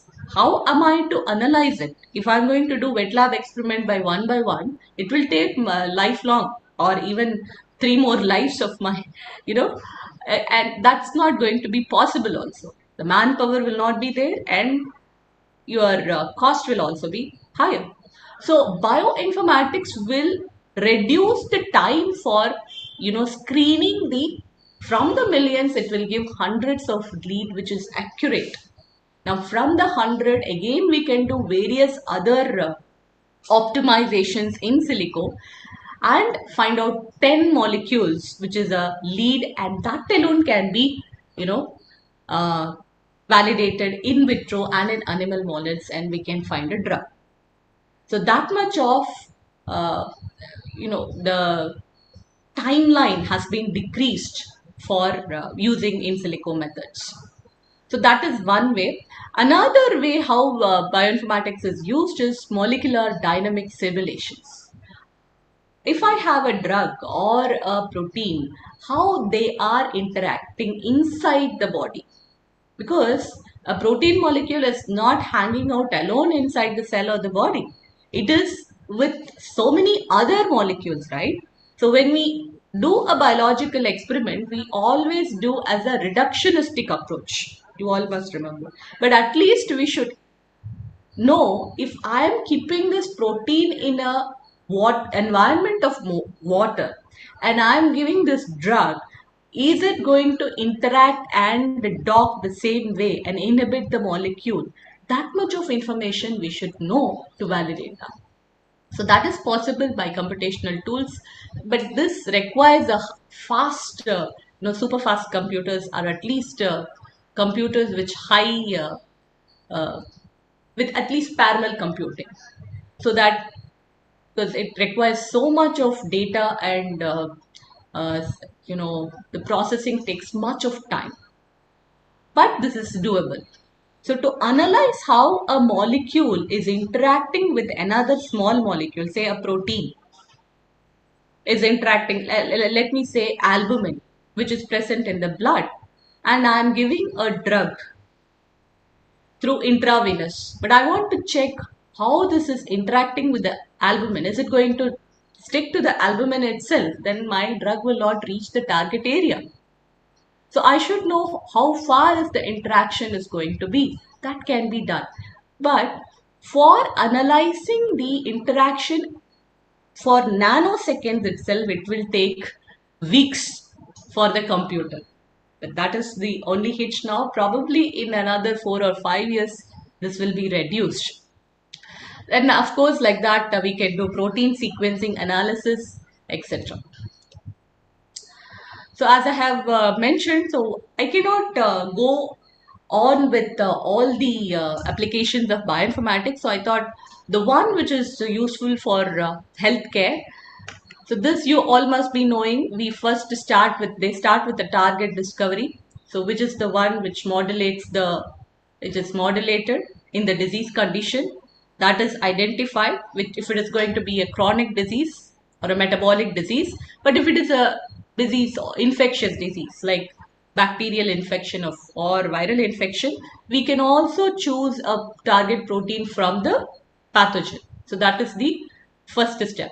The second step is screening for compounds from protein data sets which can inhibit or modulate the target protein. It is not always inhibition, sometimes it will also be activation, right? So that is there. Then optimizing the hit, whether if I say I have done a docking study, molecular docking from using various chemical and phytochemical libraries, and I arrive at say hundreds of molecules, small molecules which is a hit for this target. So how do I optimize it? So you can, then the next step is to optimize the lead. So there are certain rules to optimize.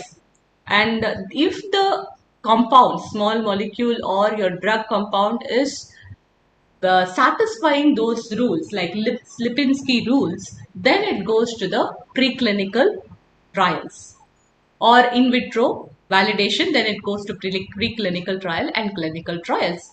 So your identity and target discovery, hit identification can be done by all these methods: QSER modeling, computational chemistry, chemoinformatics. These are all involved in ligand-based drug discovery. If it is going to be structure-based drug discovery based on the protein structure, so we have to predict the structure. If the protein structure is not available and only the gene is available, then we can do a homology modeling and derive the structure of the protein, which can then be docked and validated by molecular dynamics. Okay, so finally, even the preclinical trials to some extent can be done in silico methods, which is a system-based method, which we call as systems biology. So, which includes network pharmacology, proteochemometric models, and pathway analysis. So that again will give you an idea of how far it is going to be the same as you expect when the drugs goes inside the body.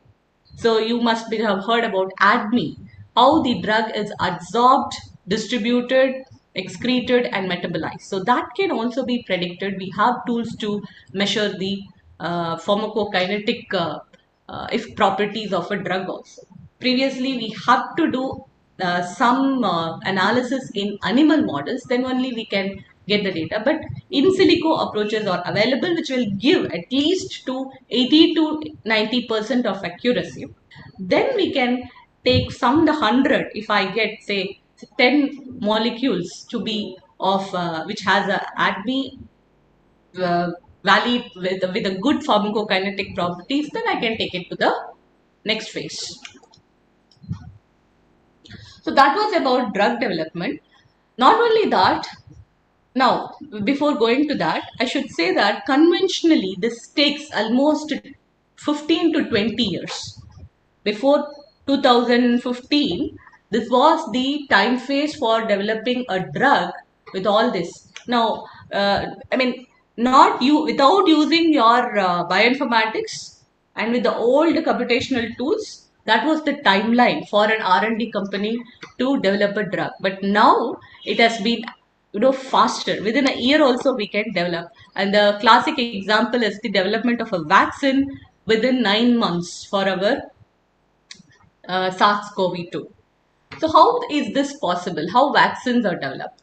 So vaccines, either we take classically, vaccines are the bacteria or virus. It will be attenuated or heat killed, and as such they will be formulated and given, tested in preclinical trials and given. But that may be efficient, or sometimes it can lead to adverse effects. But now they are moving towards, or they have moved towards subunit vaccines. Whatever vaccine we have received, except for our Covaxin, it's a conventional vaccine which was developed in India. The other vaccine which we receive are subunit vaccines, a part of the virus or the bacteria, which can elicit the T cells or the B cells, will be identified, and that protein alone will be formulated for the development of vaccine. So how do we identify this epitope? Epitope is nothing but the area of the protein which has antigenicity, which is able to stimulate your T helper cells or the B cells to produce antibodies. So that epitope has to be screened. If I am going to do it in lab, it will take minimum of 10 years to first isolate the purify the protein, then predict the structure, and then you have to uh, uh, fragment the proteins into different levels, and then see which is going to give the antigenicity. Then whichever is going to give the antigenicity, that fragment alone I will sequence and see. So this takes minimum of 10 years. But with the use of bioinformatic tools and computational softwares, we can predict the epitopes say in 2 months of time, and that has led to the formulation of vaccine in 9 months. Okay, so these are the tools which can be used for vaccine development. So we have these tools called as ATGPR star, Signal IP, Gene Composer, ALPRED. So there is also another concept called as reverse informatics. Okay, so which is used for reverse immunoinformatics for predicting the best antigen vaccine target. So that is there. I'm not going much into that. So you can identify the potential vaccine candidate by VBRC nerve tool.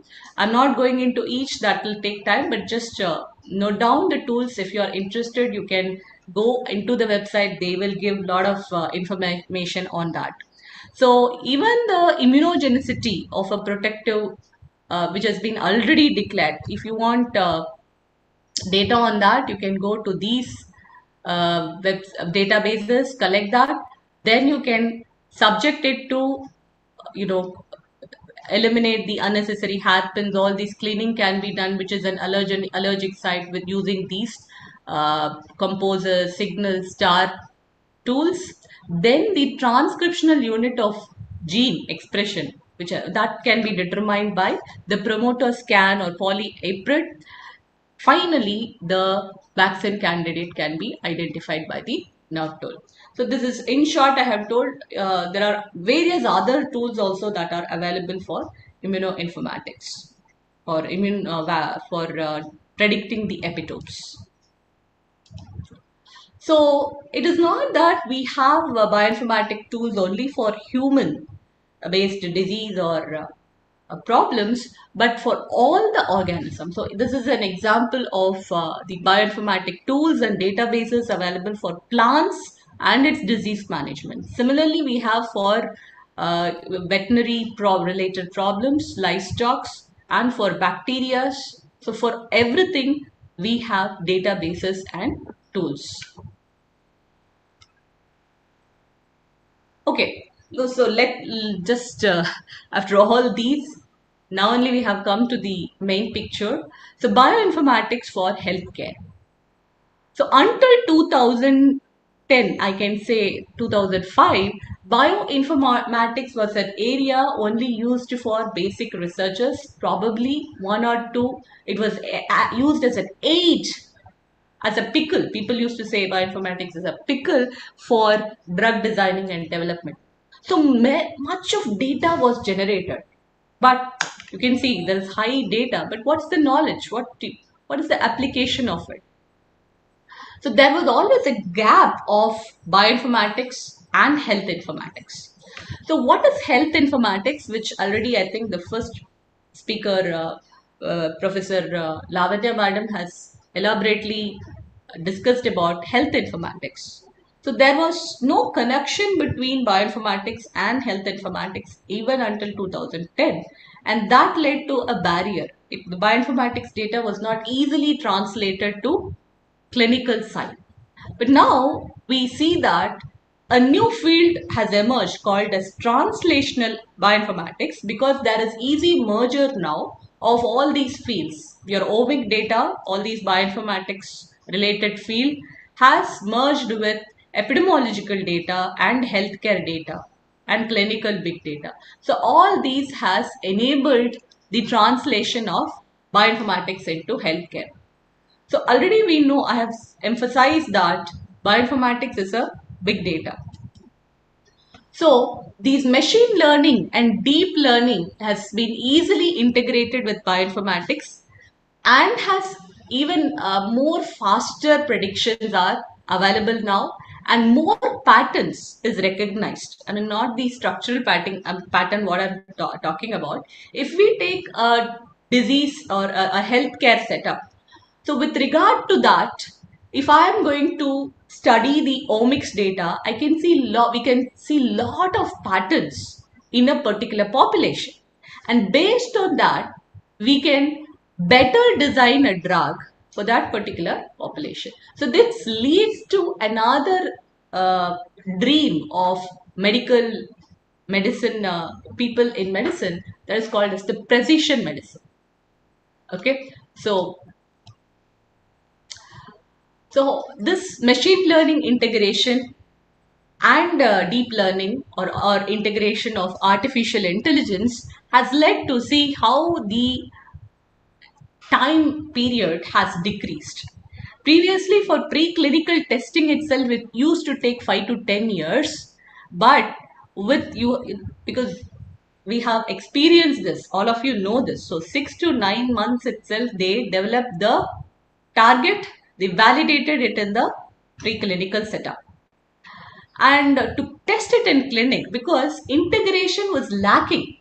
Whatever was there when a drug is taken to a clinical trial, that was never merged with different areas, right? But now the data sets of clinical trials are merged with molecular data, and we get more information on that, how it might work in this population or in that population, and they immediately do the modifications. So each phase used to take 2 years or 2 to 3 years of time in the clinical testing. Phase 1 you do with the healthy volunteers. Phase 2 we do with the more population, with the disease affected persons. And in phase 3 we go for the higher population, society based studies, and from that, if there is any adverse effect or any other effect, we collect it. So that is how it was. But now all these things have merged, and that has led to something called as overlapped clinical processes of the phases. And that's the reason why we have got vaccine in within a year of span. Many scientists itself were questioning, how is it possible? But it is possible with these approaches, using the integration of computational tools with the data sets of bioinformatics. Definitely it is possible. So this is one of the projects of our DBT, Department of Biotechnology of India. So they are doing imaging biobank for cancer.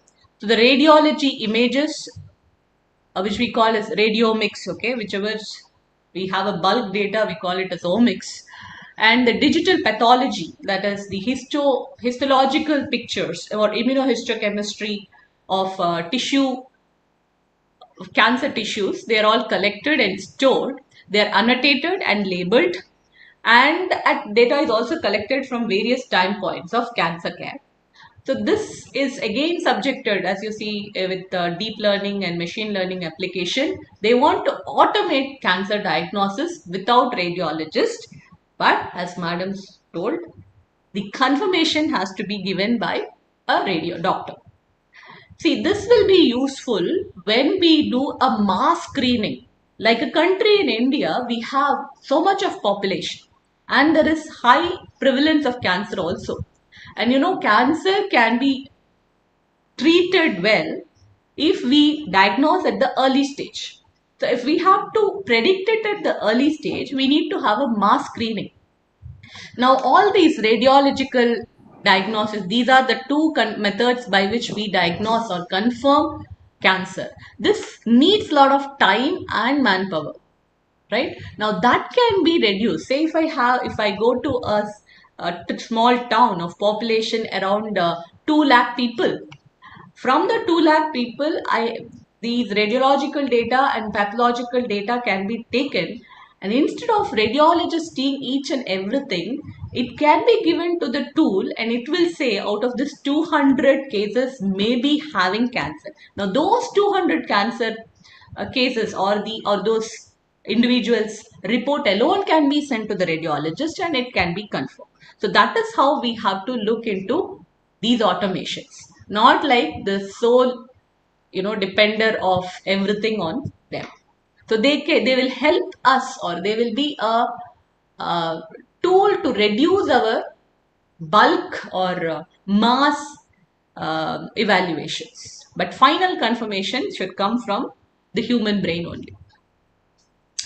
Likewise, now since artificial intelligence, machine learning, and big data has profound applications in various fields, now Indian Biological Data Center has also been initiated by DBT, not only for medical care, but for also, as I told, for agriculture, livestock, and microbes. For everything, they have made a centralized data bank which will be annotated, curated with quality control and distributed as an openware. And another important aspect of this project is now only 2 years of pilot phase is over. Probably in another 3-4 years, it will be, we will see how it is translating itself. So it's also used, it will be used for developing man skill, human resources in these areas. So these are all for your information for students. So there is a lot of scope when you merge bioinformatics with data, the big data analytics and machine learning or AI. So what is the driving force? How do we integrate it? So we have this omic data for which I have already shown what are the technological developments. And in bioinformatics also a lot of new tools have arisen which enables easy analysis of these parameters. And not only that, we have the emerging field, which is the nanotechnology, which helps in faster diagnostics, development of faster diagnostics. These nanotechnology based materials and tools is not only used in diagnostics, but also in better delivery of drugs, like target delivery of drugs in the body. So when you want to integrate all this, we need better tools to analyze it.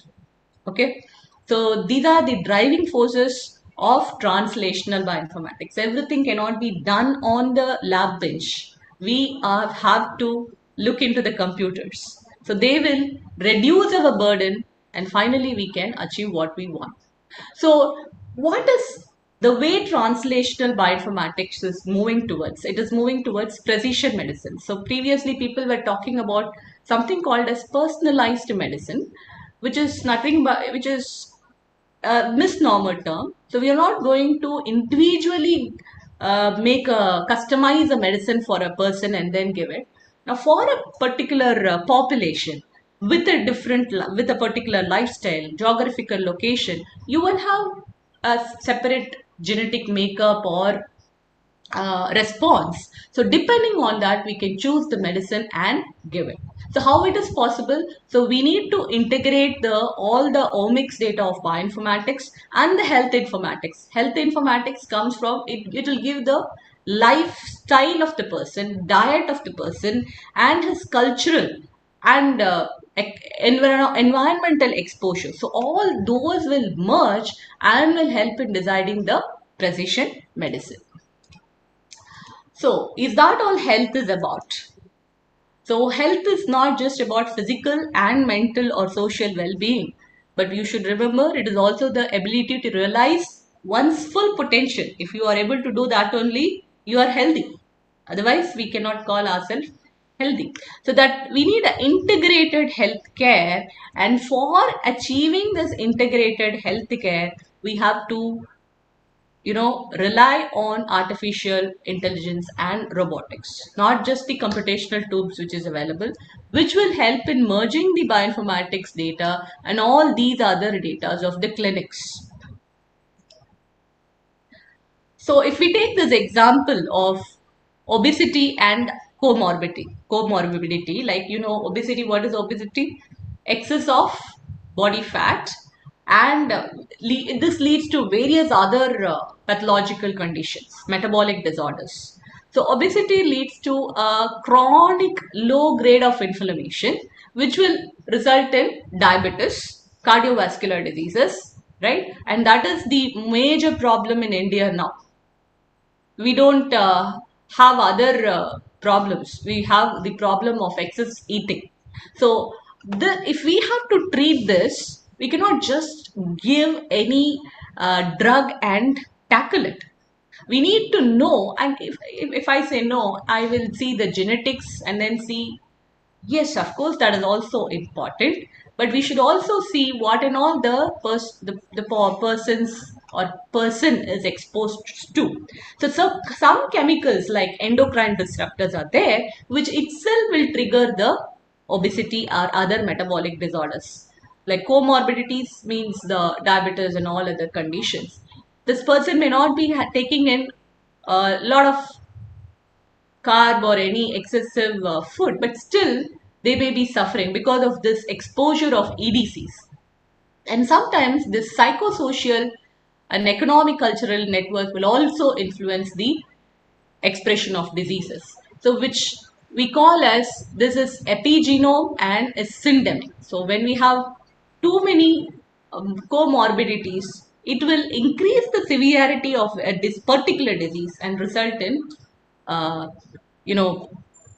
fast severity of one particular disease. That is what was observed in COVID times. So whenever a person was affected with diabetes and other cardiovascular disease, they were the one who had high mortality rate, right? So we need to consider, or we need to integrate all this, the genetic background and the environmental factor, to design a better medicine for that. So not only that, there is now a merge of biomedical and non-biomedical data. And that is what is helping us to control the pandemic. We have experienced it, right? So the air traffic data, the weather, climatic condition, the security, automations, your mobile data of individuals. So we can know if a person is infected, where he is. It can be located now. These are all data. And that has helped more in predictive model of diseases. Okay, and which can result in easy control of the disease as well as the diagnosis and treatment assignment. So these are the translational bioinformatic based project, mostly funded by, there are government based projects, and there are which are funded by IT gains like Google and Apple. ResearchGate is there. They have open source of data sets which will give all the information, these Fitbits, right? Everything will give data sets of the lifestyle of a person as well as some of the clinical data which can be used for analysis. So this is the precision medicine which we have experienced during the pandemic, especially if you see this Omicron compared to the last wave. So within months, I mean 1 month, they sequenced the genome and the toolkit for diagnosis. In Chennai also, some of the startup companies were able to develop diagnostics for Omicron. So then it is able to, if we can develop a new drug or vaccine, that's not easier, but at least you can control the number of the spread of diseases if we are able to diagnose earlier. So that is what is about precision medicine. So by 2030, people are thinking that, or predicting that, it will be the universal way of healthcare. So sustainability is the thrust for our National Science Day. So we have to have sustainability in healthcare. usually the pillars of sustainability is economic, it should be economical, it should be environmental friendly, and it should be socially relevant. But for healthcare, system sustainability should also be there, which means we need to have better skilled personnel, and sustenance of those skilled staff is more important. Now you see how many of disciplines are merging together to give a sustainable and precision healthcare. So all these has to be sustained. They have to, if I have to sustain, we need to develop manpower in each and every field with a good skill in that. Because medicine is not a joke. If we miss a point, it can result in a false negative or a false positivity, right? So we need personals with better skills in medicine. So how do we see this? So there is a total re-engineering of healthcare is going to be there in future. Now it has started, I believe, because you need not go to the doctor physically. Now you can have a self-monitoring kits are there at home, and you can uh, upload it in the apps, and that will be taken by specialized IPUs, multi-speciality units. They will give a, it will not be, it is not going to be like, okay, your sugar has shooted up, just take metformin. No. So they will educate you what you have taken, because we have to upload everything. Now these days, that is how it is. So they will educate you, no, these food items you have taken, which has shooted up, which has resulted in this, and this is your genetic makeup. So these foods are going to be allergic to you. So stop using this. So that will be the education, and the diet planning will be there, and the appropriate exercise for that individual will be planned, and medicational adjustment will also be done, because the sugar levels or any biomolecular molecule in the body is not going to be constant. It will be a dynamic one depending on how we are conducting ourselves, right? So that adjustment will be there. But for all this, we need wearable technologies, and we need to have a interface, these apps, health apps, and we have a social network development which will support in implementing all that. Because to do all this, we need discipline also. Doing it alone is very difficult. So we will have a social support. So where does bioinformatics come here? We will have, now we have Aadhaar cards, which has our retinal and fingerprints. But tomorrow, maybe in 10 years, we will have cards which will have our whole genome. The DNA price, the sequencing of DNA will, as they say, predict for IC chips in accordance to Moore's law, it will fall down. They say within 10 years, or probably by 6-7 years, it will fall to $15 to $35. Just $15 to $35 for sequencing the entire genome. So that much of cost decline will be there. So that will result in making a DNA chip as a individual identity. So there's always going to be your data with a medical practitioner. So all this will be connected, and you will have the appropriate specific precision medicine for your health. So this will result in increased lifespan, better life, right? But we need the infrastructure and these persons, actors, clinicians. If we take that, the medical side, clinician, specialist, and surgeons. And if we take the bioinformatics is going to be the central rail between the biomedical staff who are going to have direct contact with the patient and the one who is going to make the decisions. So bioinformatics, if we take direct bioinformaticians, or will be of much of demand will be there. Biostatistician, there is already a high demand for that, and data managers is definitely required. Laboratory technicians, all these things are not possible if we have to get the data. So lab technicians will be a mandate, and to manage this databases, we need system administrators also. But whatever you do, you have to have these skills. Learning is not just sufficient. When we face with a problem, we should know how to solve it. So that is where lies your job marketability and your demand. Okay. So with this, I complete my lecture on bioinformatics on healthcare. Thank you all. Questions, if any, can be asked. Thank you, ma'am.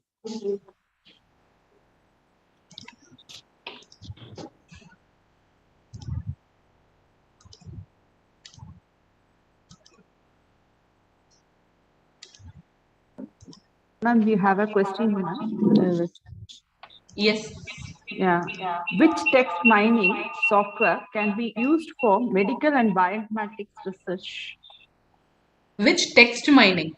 Yeah, text mining software can be used for medical and bioinformatics research. I should tell you, I think I told you at the start itself, I'm not a bioinformatician. I'm actually a basic scientist, so I'm not aware of where text mining software which can be used for text as well as bioinformatics.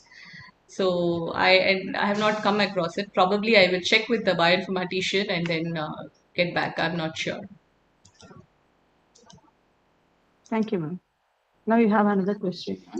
Good afternoon, One ma'am. minute, I will stop sharing. Yeah. Yes. Thank you. Good afternoon, ma'am. Good afternoon. Ma'am, I have one question, ma'am.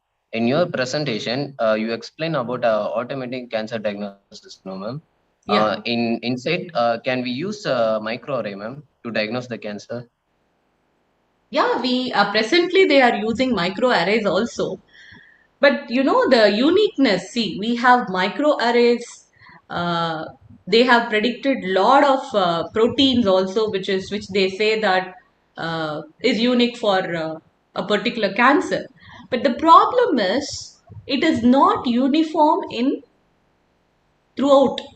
Say for example, I did a research in oral cancer. Okay, I wanted to analyze the saliva and predict a marker for oral cancer. I came up with a molecule called as Cifra, and we published it. But if you see, if you take thousands of patients, oral cancer patients, and you analyze it, there will be hundreds of patients wherein the Cifra will not be expressed in higher amount. That does not mean they don't have cancer. And that is the same problem with microarray also. What does microarray say? It will give the expression of genes. Okay, the pattern of expression of genes in cancer. But the pattern of expression of genes are not going to be uniform. You know, if you have 10 cancer patients, how do you use a technology for diagnostics? It should say, if I say this is glucose is increased, it is diabetes. Beyond 120, it is diabetes.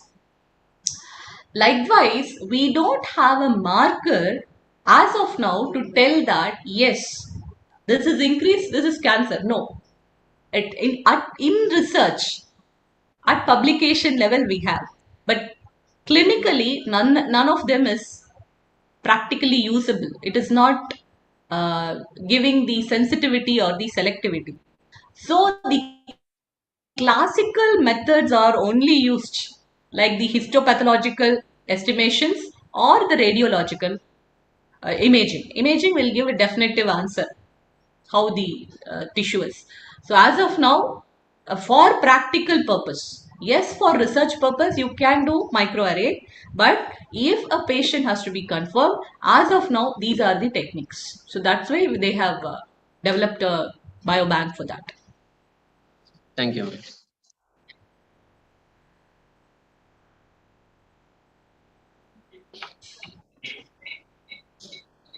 Thank you, ma'am. Thank you, ma'am, for your basic valuable information about the bioinformatics and its integration with the various advanced scientific fields. And thank you for spending your valuable time with us during this occasion. Now I would like to call upon Mrs. B. Shanti, Head Department of Statistics, to validate this moment with the vote of thanks. Good afternoon to everyone. It's my privilege to propose the vote of thanks on this occasion.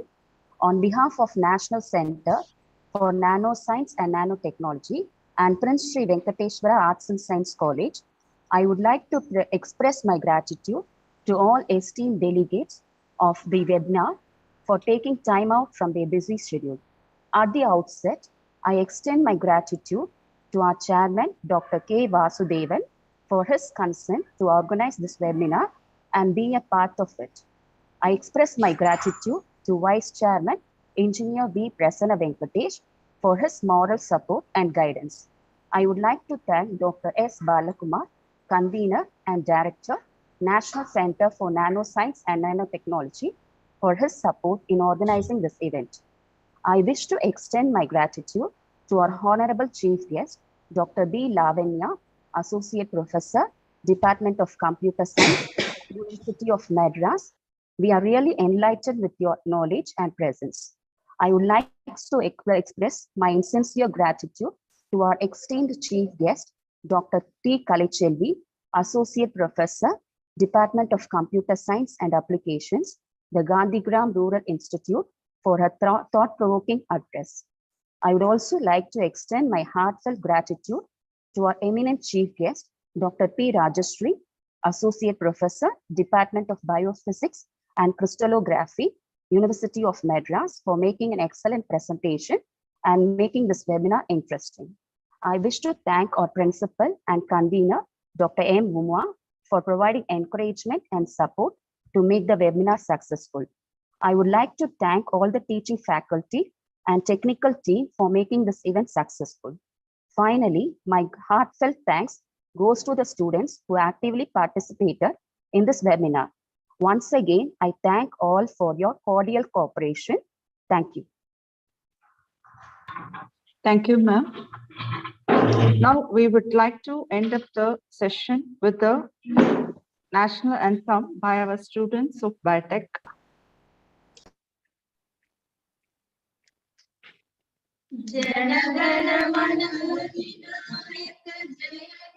Bharat भाग्य विधाता पंजाब सिंध गुजरात मराठा द्राविड़ उत्कल गंगा विंध्य हिमाचल यमुना गंगा उच्चल जलधि तरंगा तव शुभ नामे जागे तव शुभांसि समागे गाहे तव जय गाथा जनगण मंगलदायक जय हे भारत भाग्य विधाता जय हे जय हे जय हे जय जय जय जय हे.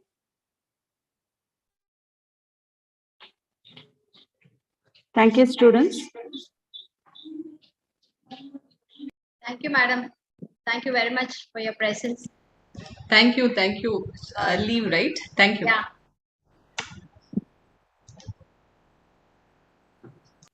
Can we end up the session now?